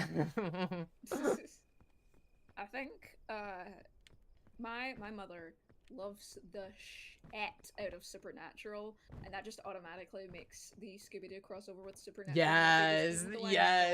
I need to watch Supernatural properly. I kind of got into it like when it was like nearing its end run. But no, the whole Supernatural series was apparently it was great. It was amazing. It had great storylines, great comedic moments, great characters. Mid, do you not know about this? That was what? Yeah. Does not know. Oh yeah, no. Yeah. Dimby's right. There was a crossover with Supernatural and Scooby-Doo. The meme of you know, the Scooby-Doo van and the and Baby, if you know, that's what Dean calls his car in Supernatural. No, somebody actually convinced somebody convinced Warner Brothers at the time to do a crossover. And like, to be clear, the reason that this might have flown under the radar is this isn't a Scooby-Doo episode, because that would never fly on any like kids. No, it was a Supernatural episode. This is a Supernatural episode, animated by the team, voiced by the voice actors. Scooby is just there. Right, exactly.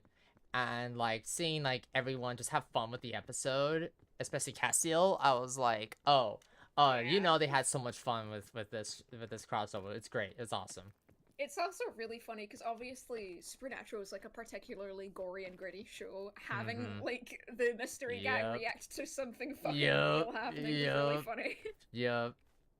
And there was a being there. Oh yeah, no, I didn't know when the peak of Supernatural was, but man, there was a time, apparently from the fan base perspective, where it was just, man, if you got into it during peak time, you know, that friends list of yours, yeah, you had like 100 friends. Well, you're gonna about to have 1,000 friends who will non-stop talk about how amazing Supernatural is. I watched, let's see, what was the TNT shows that I did watch? I watched Supernatural and Charmed. I was blessed to watch Charmed. Charmed was amazing. Charmed was amazing, and Supernatural was also amazing. Although I did watch a few episodes here and there. That reminds me, like so obviously everyone knows about Sabrina the Teenage Witch, mostly the live action variant. I had no idea that existed because I grew up with an animated Sabrina the Teenage Witch, and I'm not talking about the 2D original. I'm talking about this crusty, fucking cheap ass 3D one that is very, very, very underground because it sucked so much ass. So like, I don't even know where this show is. This could be like lost media, and I wouldn't even know. Let's see. Yeah, man, there's a lot of shows that now I'm just thinking about it. Like, I remember a time where there was a time where I did watch like I think 1 or 2 episodes of Buffy the Vampire Slayer, and then 1 or 2 episodes of Dark Angel. And then there was 1 episode I watched of Alias, and then there was another episode I watched of X-Files. But yeah, no, there was a lot of like shows. I remember, you know, watching and maybe not liking it because it wasn't my thing. But now if I give it like an honest go, I'll be like, yeah, okay, I get it. I get the hype. I get the hype. A show you kind of grow into. Well, I so like to kind of like, oh wait, you haven't watched these shows are amazing, they're classics. I wasn't allowed to watch a lot of these shows. I was allowed to only to go to school and behave at home, and that was it. Unfortunately. So with all this endless freedom, I'm just like, okay, well, I have time to do a lot of like catching up, basically. Yeah, you've got a big old backlog. Buffy gives into the creator of this we still use today. Yeah, there's just so many movies and television shows that we love, and it's just like, man, it's good. It's great to see a lot of them just thriving, and like fans still remember the series and everything. It's like the same thing we said for Evangelion. There's gonna be tons of series that we don't watch or not have time to, but you still give respect to it for being cultural touchstones. Right. And yeah, if anyone was wondering that I watched the Scooby-Doo live action film with, yes I did. I watched the 2 films. Oh, it's such a good film. I don't think I've watched the second one, but I have watched the first. The CGI on Scooby is a little outdated, but it's still a good film. It's charming. It has his own charm. It has his own charm. if you wanna, He's a little crusty. If you wanna call it that. And I think still it blows away people that James Gunn worked on the Scooby-Doo film. I didn't know that. Apparently he did. Apparently he did. And I'm happy for Matthew Lillard. I'm happy that he got recognized to be like the official voice of Shaggy. I think that's like such a big like, hey, like, this is like an awesome moment for him. Very happy for him. A crowning moment. Matthew Lillard is amazing. And then He's one of obviously the Purple Man now. he's one of the few actors. Yeah, he was one of the few actors where I would say, yeah, he's probably one of my favorites. Yeah. I always hesitate to say, oh yeah, I enjoy so-and-so actor, because I'm gonna blink and he's like gonna be on the headlines next day. I'm like, fuck. Right. Or there was like an interesting conversation where we want to like say a particular voice actor or actor, and then they're like, oh, but their P views, their views are not so good. Yeah, and unfortunately They have very interesting takes. Yeah, as much as you would like to laugh about, unfortunately we also have to kind of put a hat on it and be like, yeah, we're kind of serious on that, unfortunately. That's the thing, is I kind of did like grow away from particularly caring towards particular celebrities or actors, because I'm just like, I'm not fucking with this anymore. Too many of you guys are nuts. Yeah. There's only a few actors and actresses I would like watch today, because one, they're good people, and two, they're good people, you know. Yeah, they've made a stand. I guess is a way to phrase it. Yeah. Because otherwise it's just like, a phenomenon on TikTok, and this is like a great way to start a sentence. A phenomenon on TikTok I keep seeing is that people will post about, I can't believe I love X and X, and then they did this, and the comment section will be filled with, yeah, but not insert celebrity I like. They would never do that to me, and I'm like, you don't fucking know these people.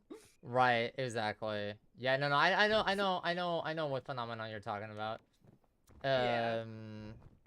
It's based, for those who don't, it's basically like, you know, back in my day, this used to be my favorite, insert show movie.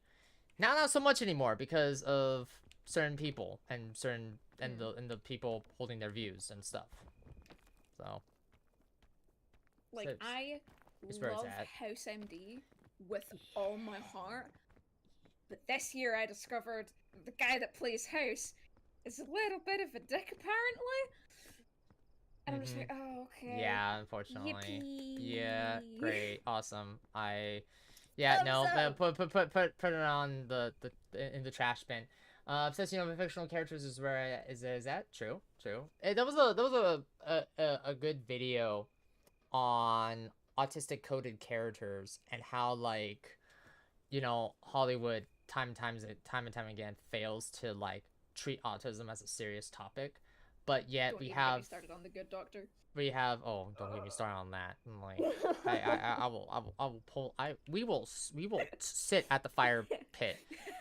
But then we see a rise in a lot of television shows, movies, and even video games and books and so on and so forth, where characters who are meant to be autistic are coded to be autistic, and that's incredibly amazing. And do I think society is gonna get there? No. I will say this time and time again. I've said this on Blue Sky many times again, that we will never get there because we have to understand what inclusivity means, and we're not there yet. So the phenomenon of like blank coded characters, particularly towards autistic coded characters, shows that if a character is written to be autistic, like the Good Doctor, it dehumanizes the shit out of autism through the many writing failures. But the second that they write a character to be a character and happen to align with the symptoms, that's when the character becomes more real and more respectable. And like, it's less of a, I guess, not sarcasm. What's it? A parody, I guess, of autistic people. Yeah, parody. But it's only encountered when they do it unintentionally, which just kind of shows the problem. Yeah. Yeah, there was a video on that where it's just like they think they know what they're doing with like, say, the topic, say, autism, and then they just completely fumble it because they're like, oh, we know what we're doing, and then completely tropes the character to oblivion. And I'm like, bro, that's not the win you think it is. Okay, this is not the win you think it is. Okay, it's you're not that guy. It's more of an insult. Okay. Yeah. And it's not saying that, like, low-functioning autistic people don't exist. However, there are ways to approach that, and most of the time it's not done correctly. Yep, it's They not. make a caricature of autism symptoms. Bingo. How cooked do you like your marshmallows?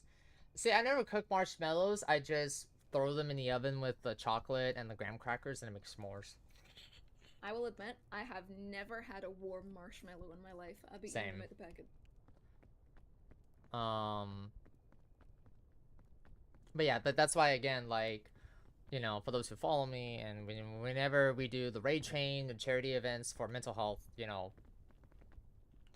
I know we're getting off sidetrack, but this is no, this is what my channel does when we do these events, when we do these events for charity and raid trains for mental health and mental health awareness and autism awareness and so on and so forth, is that we have dialogue about this. I'm not an expert. I don't have a degree.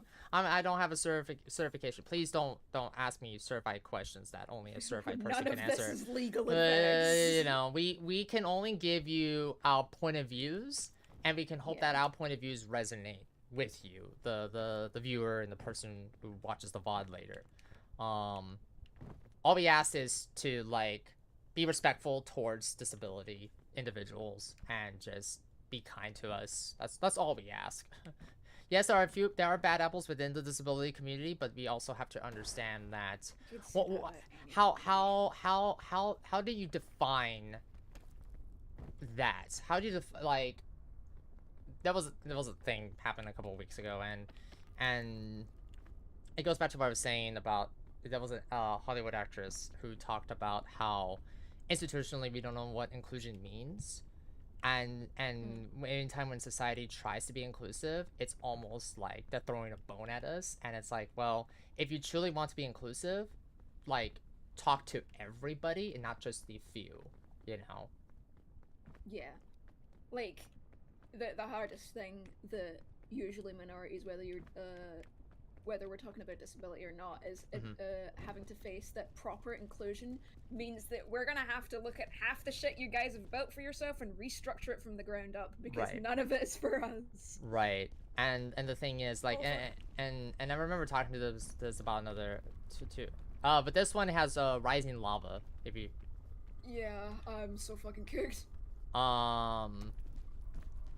That was the thing I was talking to another VTuber about, like, the VTuber culture, and I said that the only way, like, the indie scene could get to be truly feel indie and not just, you know, ex idols leaving, you know, and going indie, is that you have to pull the VTuber culture from its roots, and you can't do that. That would take a lifetime to just repair and reorganize and restructure, and we don't have that. That's why all we can do is we can say, look, if you're looking for a chat that doesn't go 5 billion miles per hour, and you just want to hang out and chill and just watch somebody, you know, die and have a good time and laughs, and then, you know, support them, you know.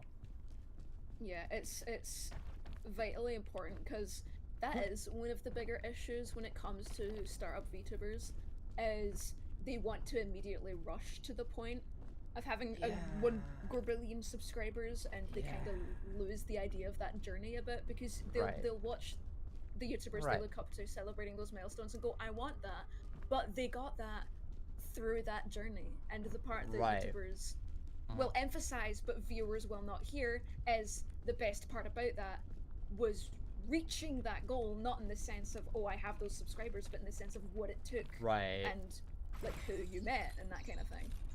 Oh, I'm boiling. Yep, we gotta climb up top.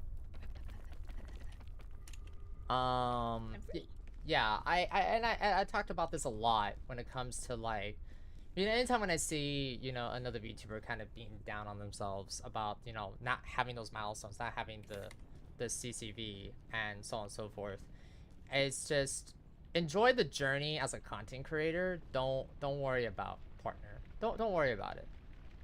This channel was my channel is a hobby channel. I don't have any aspiration or goal to be famous. I just want to play video games and have fun, and also, you know, help inclusive and marginalized communities and uplift them and advocate for them and be an ally for them, and you know.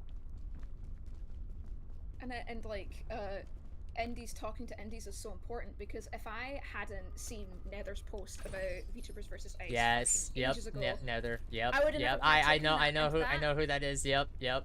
yeah, and that also introduced me to how comically easy it is to do a charity event, because I thought it was going to be this massive complicated thing. No. It's actually like hilariously easy, and since then Yeah. I've decided to do 2 charity events a year. Yeah, congratulations. Yeah. No, it's easy. It's easy setting up a Tiltify and going live with it. Yeah. Yeah. No.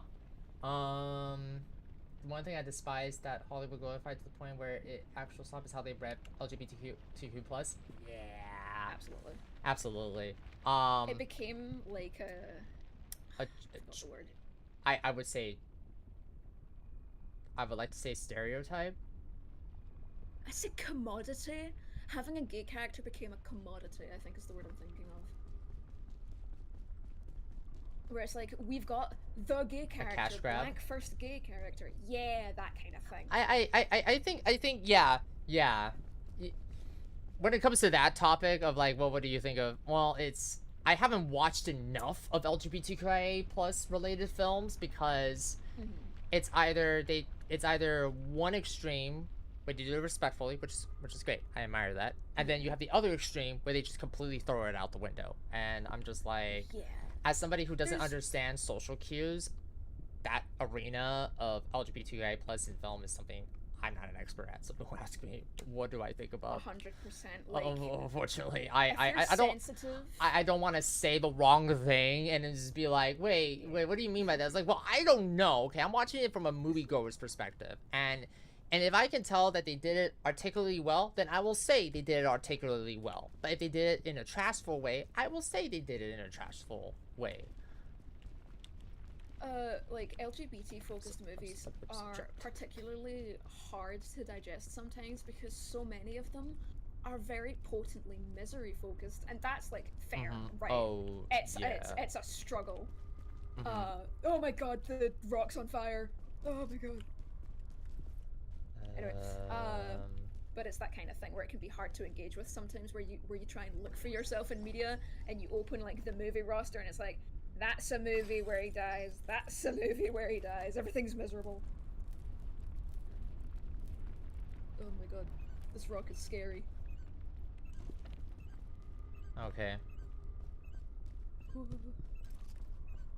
But yeah, all of that to say community is so important. Yeah, no. And I'm excited for the second round of VTubers versus. Same. I told Nether I was gonna be doing it. I just wasn't sure about my work schedule.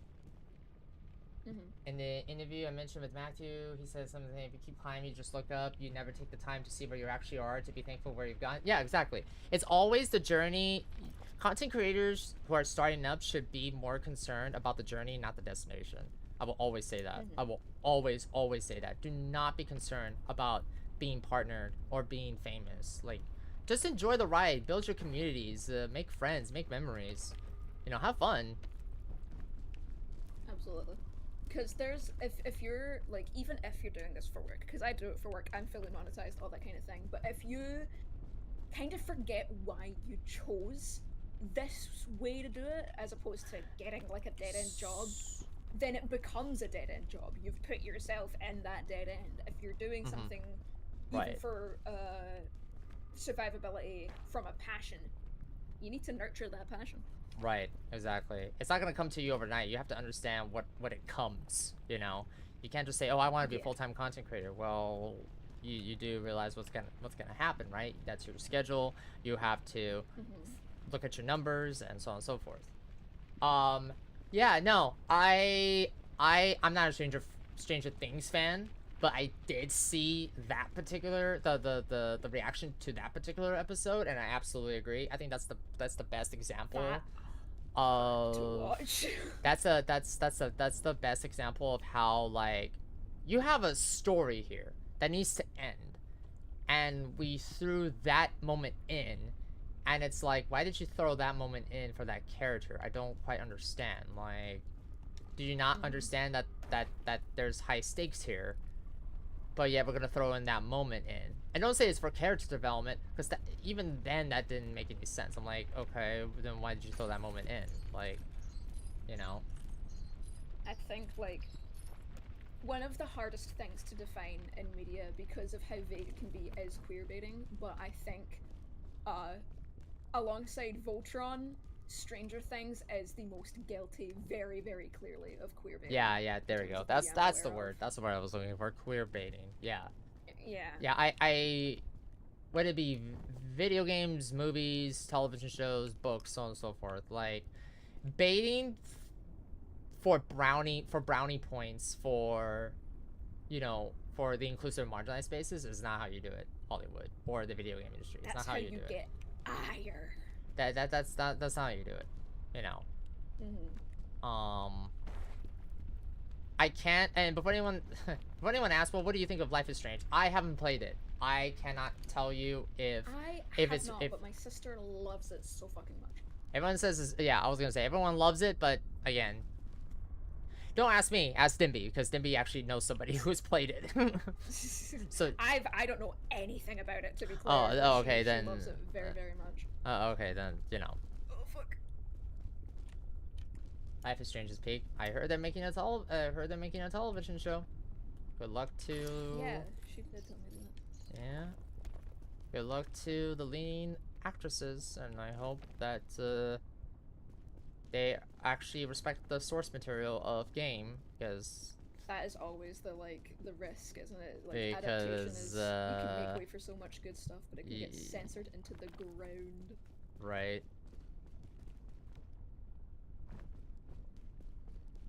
Yeah, because if I remember correctly, this show was being developed by Amazon. Ooh, awesome. If I remember correctly. Yeah. I have no idea, but that name strikes fear into my little heart.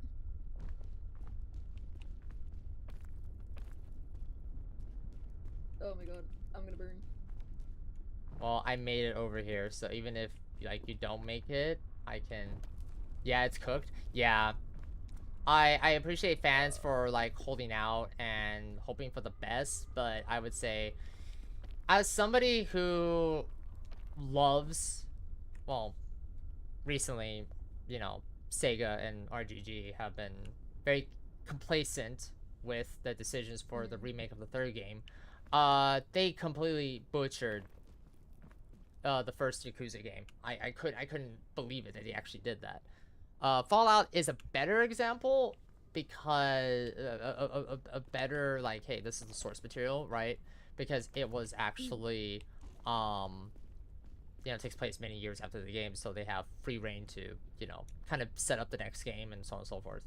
And that was only because Bethesda was mainly involved with the project, you know. When you tell people to not play your source material, that is a big red flag. And I hope to God Life is Strange actually plays the source material. Played the source material, because that's the one thing that everyone needs to look at. Oh, I tried. I'm not getting over there. You ever talk about Yakuza? Yes, I have played all the Yakuza games except for like the most recent ones, and then kind of stopped playing it, for reasons. I know that I want to get into Yakuza because it's the kind of goofy that I enjoy, but it's on PlayStation, and I don't got those. They're also very expensive. It's actually on PC now. Is it? That's awesome. Mhm. Dimby, why has my name been mentioned with a full stop? You didn't see the bullshit I just pulled, did you? I'm so good at this game. Don't worry about it. Did you die again? No. Who are you talking about? Yeah. I would never die. Didn't be died again. Okay. He's just totally gay. It's totally fine. It's totally like twirling my hair. So it's fine. Yeah. Dimby, why would you jump in the lava? I didn't know. Oh my god. Are you gonna revive me? Oh, that's right. I gotta revive you. Shit. Let's just say Dimby is cooked well done. Maybe. Who's to say? I kind of knows there. Freedom! Yippee! What's up? I'm a real boy.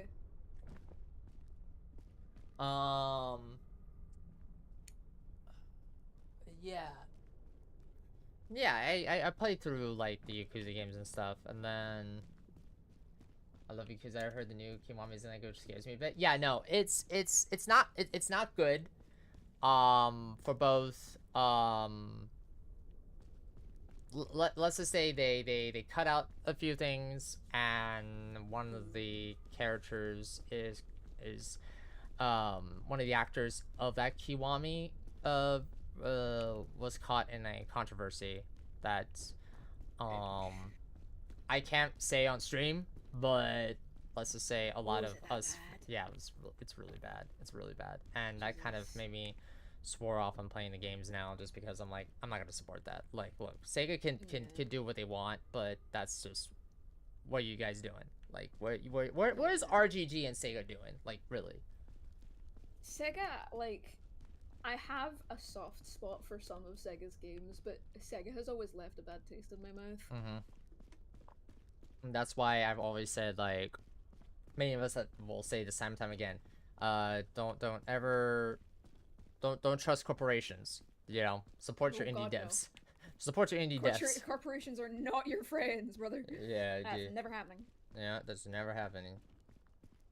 And that's like, it terrifies me that people forget that, because whatever Wendy started with the whole brands being funny online has been such a plague, because people will forget their brands.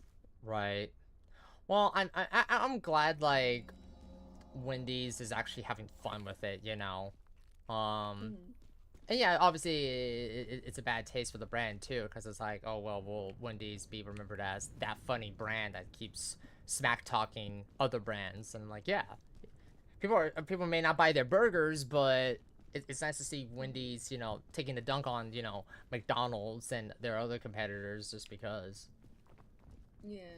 But, all right. Like, a thing that's been happening on TikTok, you might notice, is that people will just post TikToks, and every now and then in the comment section, there'll be a brand for some reason, trying to be like, haha, yes, I too am human. Right. For some reason.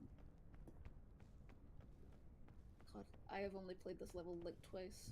I played this level a few times. Almost got close to the... And then be aware that the lava will rise up. Oh, God. So... Is this gonna burn me? No, okay. Oh, yes! My tootsies. Do we leap of faith? No, there's gotta be another way to get across there. No, actually, we go here.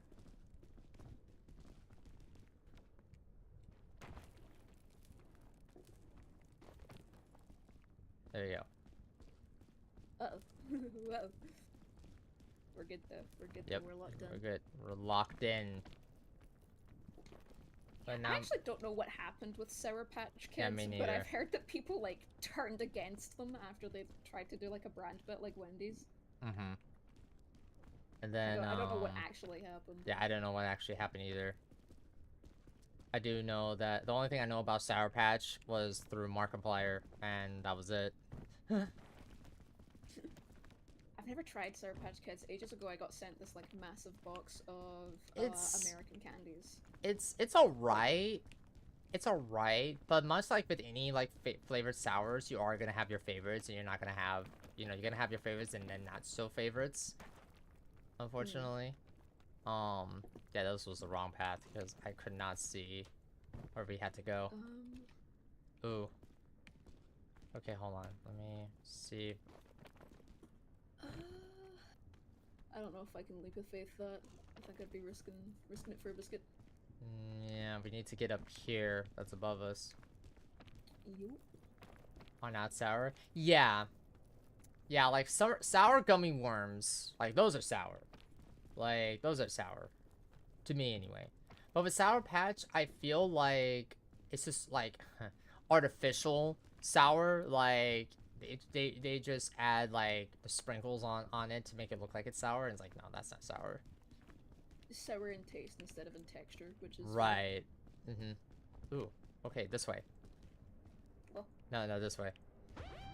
Oh, Well, too late now. If you want to come over here, by all means. How fast does it rise? It's turtle at the moment. I don't know if it goes faster as we get higher, but oh god, spooky.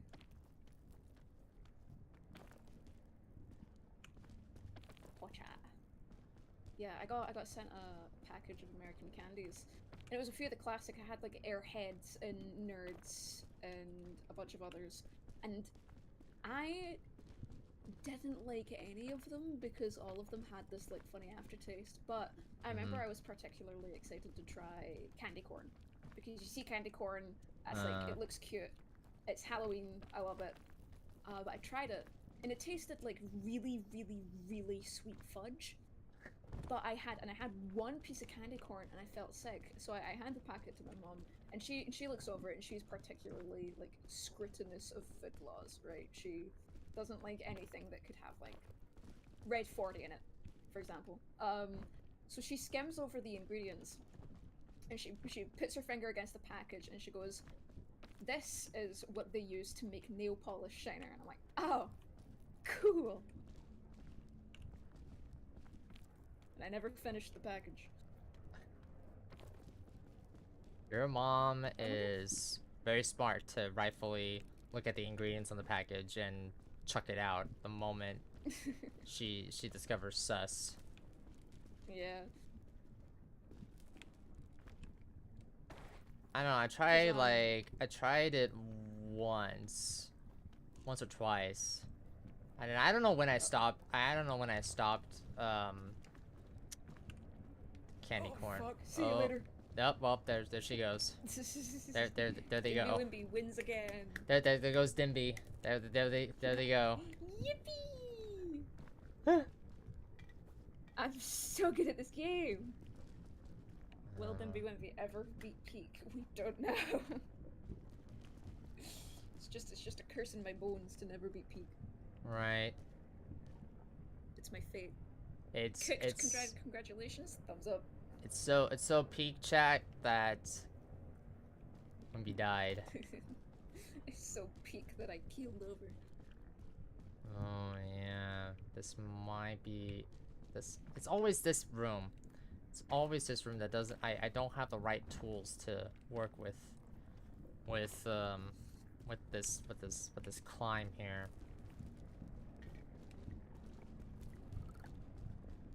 You got this. And no, wait, let's do this. Do it for Scooby-Doo. Yeah, the infinite bar.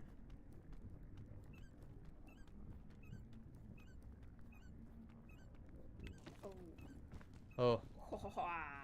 That's close. Nice.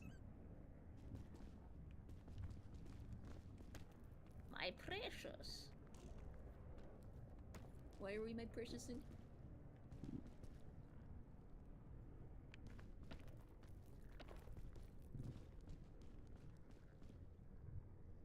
Ah, crap. Yeah, it's tough going from here.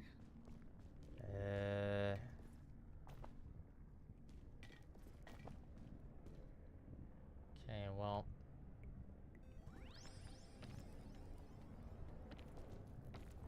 Oh god. Oh god. Oh god. Oh. That Energy would have drink been saved you, that would have been super bad. Oh god, I'm on fire. Oh, this rock right here. Oh my god, Are you bro. winning, son? Well, next is. Yeah, Dimby had a fall. Dimby had a fall. I had a little accident. Yeah, Dimby had a fall. Had a little stumble. I stumbled. I will never beat this game. I feel like that's just going to be the bit. Right. Yeah, it's just... Cursed forever to never see the peak of peak.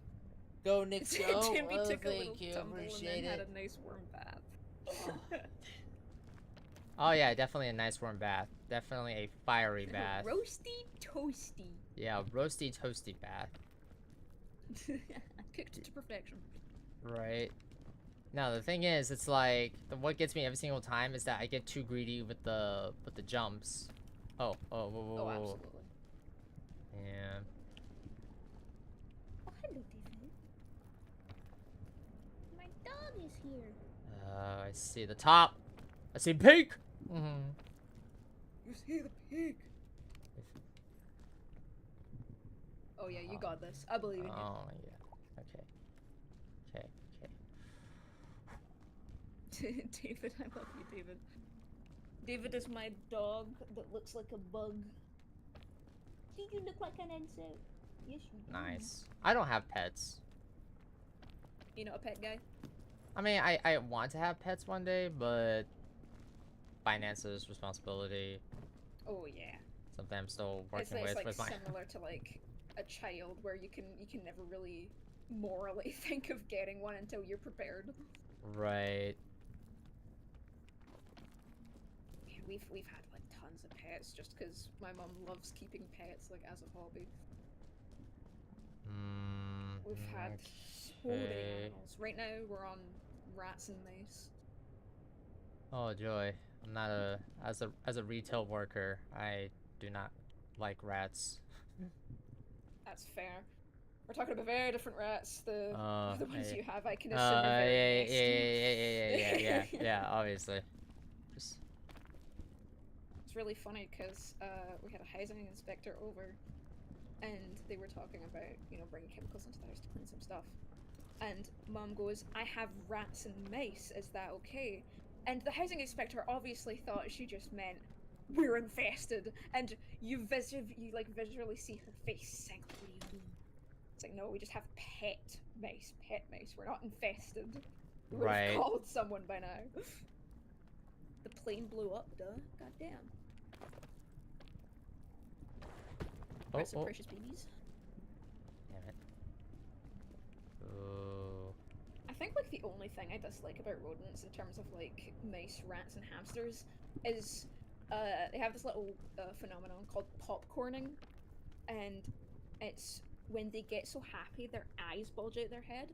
Like, I get why people find it cute, but it freaks me out. Okay. I didn't need to know that about rats, but okay. It doesn't hurt Thanks. them in any way. It just looks weird. Damn it. I put the piton too low. Oh, this might be it. I may never see the peak. Boggled? Is it boggled or popcorn? I cannot remember. Oh my god. There's gotta be... Well, I could go back down there to get... You know what? Let me just try to see what's down there. There might be... There might be an item. There might be an item. I just need something to... That's perfect! Oh my god! Oh my god. No, wait. Whoa. Wait. Locking in. Blessed by the peak gods, the briefcase of all time. Right.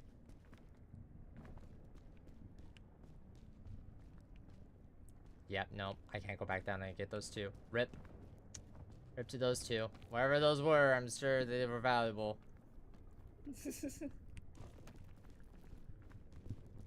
Oh, you got the juice with the rope cannon.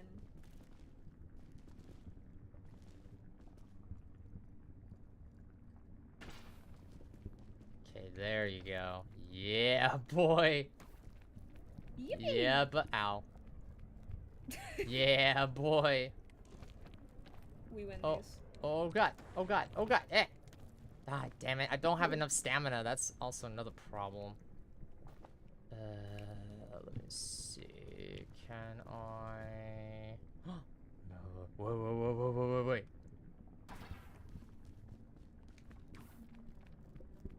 gonna Tarzan swing from the ropes? Yes, I am. Oh my Yeah, boy. Awesome. Oh God. What? No, no, no, no, no, no, no. Tokerling. Tantalizing, as it were. Oh, Right. you gotta move your butt. Yeah, I know, I see it. No, I have to. No, my mistake was not climbing all the way to the top here. Yeah. Oh, oh Oh. no, that's Oh. what kind. Okay, that's what that is. Okay, that's what that is. Okay, yeah, it's a slope. It's a slope climb. No wonder. So I have to Yeah, quickly. you can get on these rocks. Oh Hell yeah. my God, character, stop getting stuck. Style. Oh my God. Oh my God, chat, we're almost there. Oh my God, we're almost there. We're almost there, chat. Clutch it, clutch it, clutch it. Oh God, too much. The pressure, the pressure. Chat has a gun to streamer's head.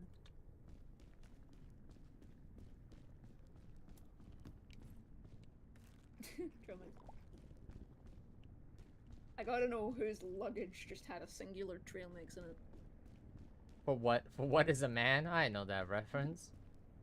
You love have you Castlevania in got? here. If not himself, then he has what? Question is, where from here? I know. I mean, yeah. There's probably like a mod for like the rope spool.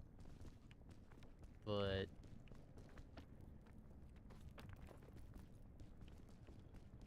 You got this.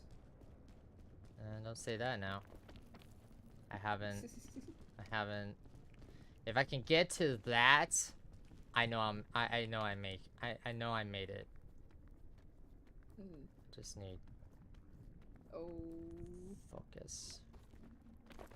Oh, no. Oh. No, no, no, no, no, no, no, no, no, no, no, no, no! Damn it! Damn it! I didn't fucking damn it. I was so close. I hate the food system. I hate the food system. I don't know why the food system needs to exist in a climbing sim. Within heaven's reach. Damn it. I was so close. It's fun. It's like, and it hurts too, cause like, I've seen so many of my friends completed it. I'm like, I think I'm like the last one who has yet to reach the peak. That's what I feel like as well. Cause I will see people blaze through this game. Right. And I am fighting for my life. Right. That's why I'm just like, want to get like an invisibility and just mod and just be like, yeah, I'm gonna complete it one way or another. Damn it. Exactly. I want to see the peak too. I want to see the funny cutscene. The one thing I criticize about this game is that it's so fun to play with friends, but when it comes to like how they handle stamina maintenance, I feel like the constant need for food is such a time sinker, because it's like you have to basically kind of coordinate with your other friends. Like one person carries the food, one person carries the equipment, one person carries more food, and the other person carries equipment. It's like this weird dichotomy, this weird like synergy of like who carries what, you know. And then if one person knows they can't make it, then they give that stuff to the other player and be like, okay, carry on, you know. Well, thanks guys, I appreciate it. I appreciate the confidence.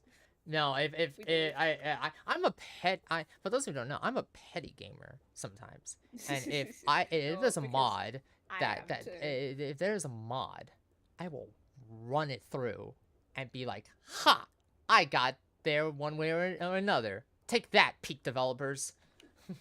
It's like, if a game does something where there's like a mistake in the code that's never patched, or there's a game mechanic I find that could be particularly scrutinized, I will, like, even if I love the game, I am such a complainer. Like, iconically, I love Sky Children of Light. so much, but the desktop version, and I'll say this with my chest, the desktop version of Sky Children of Light is fucking ass, and they need to fix it ASAP. Because it is made the control scheme of the desktop version, Mm-hmm. and I know it's a port of a mobile game, it's gonna be ass on desktop, but also, oh my god, it's so ass. Right. Like, I said this about this GameCube game I recently finished called Eternal Darkness. Fantastic game. In the game, you have this ability to cast spells, but you have to. Now you might be thinking, okay, well, that should be a problem, right? Well, it is a problem because it's one of those early type of casting spells where you have to stand completely still, and if you even move even an inch, it cancels out the spell, even if you're attacked. So 90% of the time is you trying to basically try to clear the room with your man-made weapons, and then be like, okay, are we done? Okay, now I can cast my spell to heal or to unlock a door or so on and so forth. It's a great game, a phenomenal game, with how they do the magic system and everything. But when it comes to the combat portion, it falls apart completely, or nearly falls apart completely, just because you're constantly trying to clear the room first and be like, okay, well, I clear the room, do the spell. Oh, there's one more creature. Creature attacks you. Well, shoot. Now I have to do the spell again because the creature attacked me. You know? And you just get stuck in a feedback loop. Yeah, sometimes you get stuck in feedback loop, which was annoying. But hey, you know, I beat the game, you know? So yeah. I think, like, that's when you care the most about when a game has a feature that sucks complete doo-doo ass, is when it's a game you would otherwise think is absolutely flawless. Because I'm looking at you, Layers of Fear. I'm looking at you. I'm looking at you, Layers of Fear. No. You have to understand, chat. This is Blooper devs making Silent Hill 2 remake, and now I'm remaking the Silent Hill 1 remake. And I'm like, when Layers of 3 was announced, people were like, "No, man, Layers of 3, don't, not, it ain't gonna happen." And then, and I was like, okay, I know this game is ass, but how ass is it? It's total ass. Like, you ever get, not to cut you off, but like Markiplier kind of talked about when it comes to Poppy Playtime's Chapter 5, where you're in that point. About Chapter 5 for ages. You're in Chapter 5 of your game. You should know what the hell you're doing. Layers of Fear 2023. Layers of Fear 2023 is basically I wouldn't say a remake, but like it's a compilation / remake of the first 2 Layers of Fear games. And the visuals updated, great, awesome, beautiful, love it. But what they don't understand is that when you keep doing the same jump scares over and over again, when you do keep doing the same audio jump scares over and over and over again, it's not fun. It's not fun at all. And on top of that, it gets repetitive. It gets repetitive. It gets tiresome. It gets annoying. And as soon as I'm done with Chapter 2, I'm like, yeah, no, I don't care how quote unquote good Layers of 3 is gonna be. I ain't gonna play it because it's gonna probably be the same. You go in. Everything looks normal at first, and then you cross into the other side, and you're just like, okay, why is the walls drenched in blood, and why is this entity talking smack about the choices that I made in my life as whether to be a painter or the actor, whatever. I'm just like, bro, like, come on now. It loses its touch a bit. Yeah, it loses its touch. And that's it's such a tricky thing. Like, I think the genre that can suffer the most from fatigue is horror, because the whole point is boogly, you're scared. But if you re-release a game a bunch of times, or if you have a particularly repetitive story, or if you do whatever the fuck Poppy Playtime is up to nowadays, the entire story and narrative that is supposed to be horror-based becomes a bit of a nothing burger, because the horror it's supposed to have gets whittled down. Right, exactly. Yeah. And that's why, like, it's so hard to support indie devs in the horror genre, because each game feels the same. There were a few notable exceptions. Great, awesome.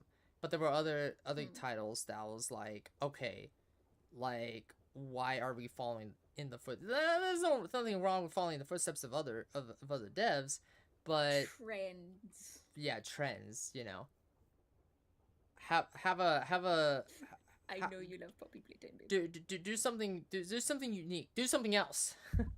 Yeah. And that's the thing, is obviously one of the big examples of doing something else was mouthwashing. But when that kind of thing happens and you strike gold, you will see then a million mouthwashing likes come out. Right. And mouthwashing was an interesting horror game because it really generally creeped you out. Like you didn't know where the story was going. And it just slowly devolved into this event horizon type of game, and it's like, oh, that's great. I love that. But then when you have a game like Layers of Fear, where it's like, you know the steps and beats of it, nothing will scare you in Layers of Fear because you already know what's gonna happen. One of the like worst parts about the issue with devs kind of spiral of antsing each other is, for example, with mouthwashing, people would try and go for a shock factor-esque game, but handle it with much less brevity than mouthwashing did. And then you just end up with this this media that isn't uncomfortable as a message, it's uncomfortable as a look what I can do, which is just weird, you know? Right. Yeah, no, I agree with Sunbot. The shock value. I will my top 3 horror my top 3 horror games is Alien Isolation, Soma, and Fatal Frame 2, because those games knew how to not go into that place of shock value. They had the right audio team. They had the right team in general to understand, like, hey, let's not do the tropes, right? Let's not do the typical jump scares. Let's not do this. Let's do that. Let's just make our environments genuinely creepy, and then do the audio work, and then let everything play out and see how the players react, you know? And that's why, like, those 3 games are amazing, especially Soma. Like, Soma was close. I will keep saying this. Soma was close to beating Alien Isolation, but Alien Isolation is still better. Is Soma that game about they like upload their brains? Yeah, it's the underwater. It's the thalassophobia game. Right. So if you're afraid of underwater, chat. Massive video essay about that. Yeah. If you're afraid of underwater games, chat, that game ain't for you. I generally mean that, because the actual, like, legitimate underwater levels were so well done. Like, it genuinely freaked the fuck out of me. And I was like, bro, what is this level design here? In a good way. But, the only thing I will say the other cool thing I love about Soma is this accessibility towards people just wanting to play the game and beat the game. Like, if you play it on easy, the monsters don't attack you, which is great, which is awesome. But if you want the true Soma experience, then you have to, play on normal. But the problem with playing on normal is that I believe if you die in Soma, you go back to checkpoint, and it's so annoying because it's just like, oh my god, I just want to finish the game. But there was just some areas where tight corners and everything, and you have to deal with underwater. Yeah, no, I can see so many people being turned away by that, which is why, again, there's an easy mode. There's a game called Order 13 where you run you basically have to basically work at a warehouse. And also protect your cat. Now you might be thinking, okay, if I neglect the cat, does the cat? Yeah, the cat could potentially, but the cool thing about Order 13 is that the game has accessibility features that lets you turn that stuff off, so you can play the game. Fucking God. Play the game as a genuine warehouse simulator game, and I'm like, this is amazing here. Like, hello? Like, this is incredible accessibility right here, I think, one of the topics I struggle the most with in horror is when animals get hurt. Because that's even more sensitive to me than, like, when children get hurt. I'm just like, what do the animals have to do with this? Oh, no, I totally get it. I totally get it. Yeah, no. I love Stray so much, but I struggled to watch that game because people would like fail the escape sections. And obviously, the cat isn't real. It's fine. But just the prospect of, oh Right. my god, the cat fucking died. Right. Yeah, no, it's the same thing with it's hilarious enough. It's like the same thing with like a Plague's Tale or any game with an animal, whether it be Fallout or you know, Elder Scrolls or anything that involves animals. But you know, I remember one of the crew. I remember a game called A Plague's Tale: Innocence, where you play as this French girl named Amicia, and you have to take Hugo to the younger sibling, to this scientist who believes that it can help with Hugo's affliction.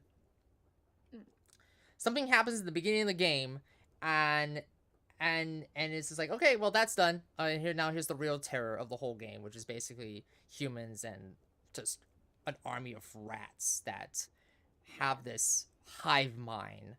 And it's just like, bro, what game is this?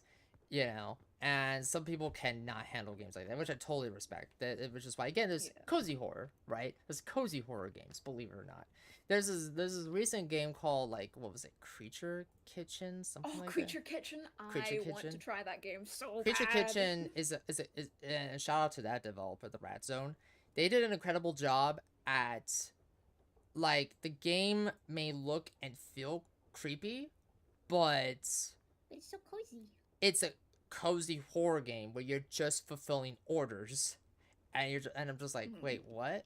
And it works so well. Like, I covered that on the YouTube channel. It was such a fun coverage. So awesome.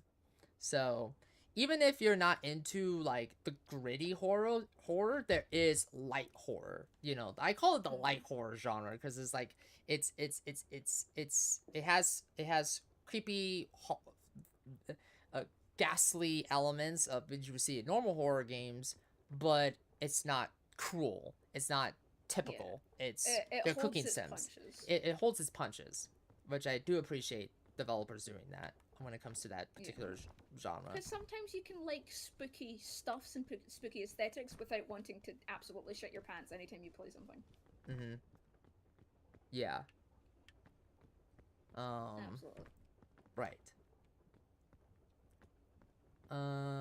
Okay, so we could do another run, but we have at least 20 minutes left. I don't think we're gonna get that far. I don't think we're gonna get that far either. So don't know if I have the steam for it. What do you think? It took us a full, like, almost like a full hour and a half to get to, like, even the volcano part, which is like the second to last location. Well, the lava field. I call it the lava field. The lava field before the volcano section. Yeah. We could call it here. Yeah. There's no harm. Yeah, there's no harm here. So let me. Well, thank you so much to Dimbywimby thank you. and their community once again for having us. Do you want to raid out together or do separates? I'm gonna check if there's even anyone I follow right now who is live that I could raid. There is not. If you want to give me a username to raid, I can do that. Yes, so let's see who's on right now.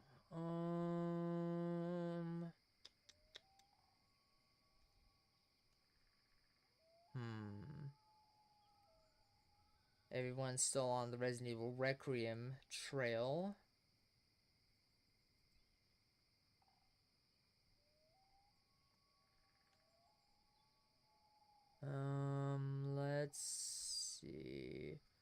Let's see. I wanna absolutely make sure. Plus, it's easy.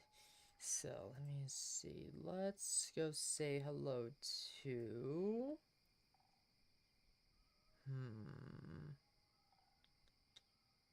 You know what? Let's go say hello to.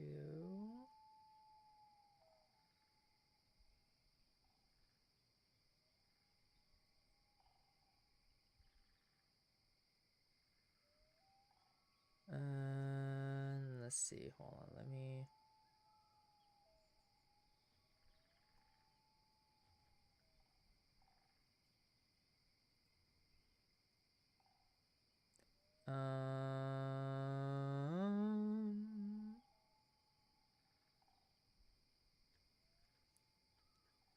Okay, cool. Let's go. I'm gonna give you a name. We're gonna raid Emma Nessie, who's currently playing the Headliners. Headliners is let me DM the How name. do I spell that? Boop. I just DM'd you. Thank you very much. Yes. Wonderful. You're rating Yes. them. Yeah, we are gonna be rating Emma Nessie, who's currently playing the Headliners. Headliners is such a fun 4-player co-op game where you take pictures and try not to die from extraterrestrial horrors and so on and so forth. It's fun. It's a fun little game. Ooh. And Thank you again for the collab. yes, thank you so much again. And if you are following Dimbywimby, then by all means do so. Dimbywimby is awesome Absolutely. and amazing. Vice versa. Yes. I will be back tomorrow evening for the Baldur's Gate 3 Origin character collab run with Leatrice Kitty, and then Friday will be Warhammer 40k Space Marine. Well. And then yeah. So good luck with that then. well, yeah, thank you so much, and I hope your streams go well for the rest of the week, and then I'll see you later. I'll see you later. Bye Bye-bye. bye. Have a good day. You too. Boop. And then boop. And then so yeah, let's go say hello to Eminessi, and then once again, I will see everybody tomorrow evening for the return to Baldur's Gate 3, and then yeah. So you all have a good time zone. Love your faces, and see y'all tomorrow evening. Bye bye.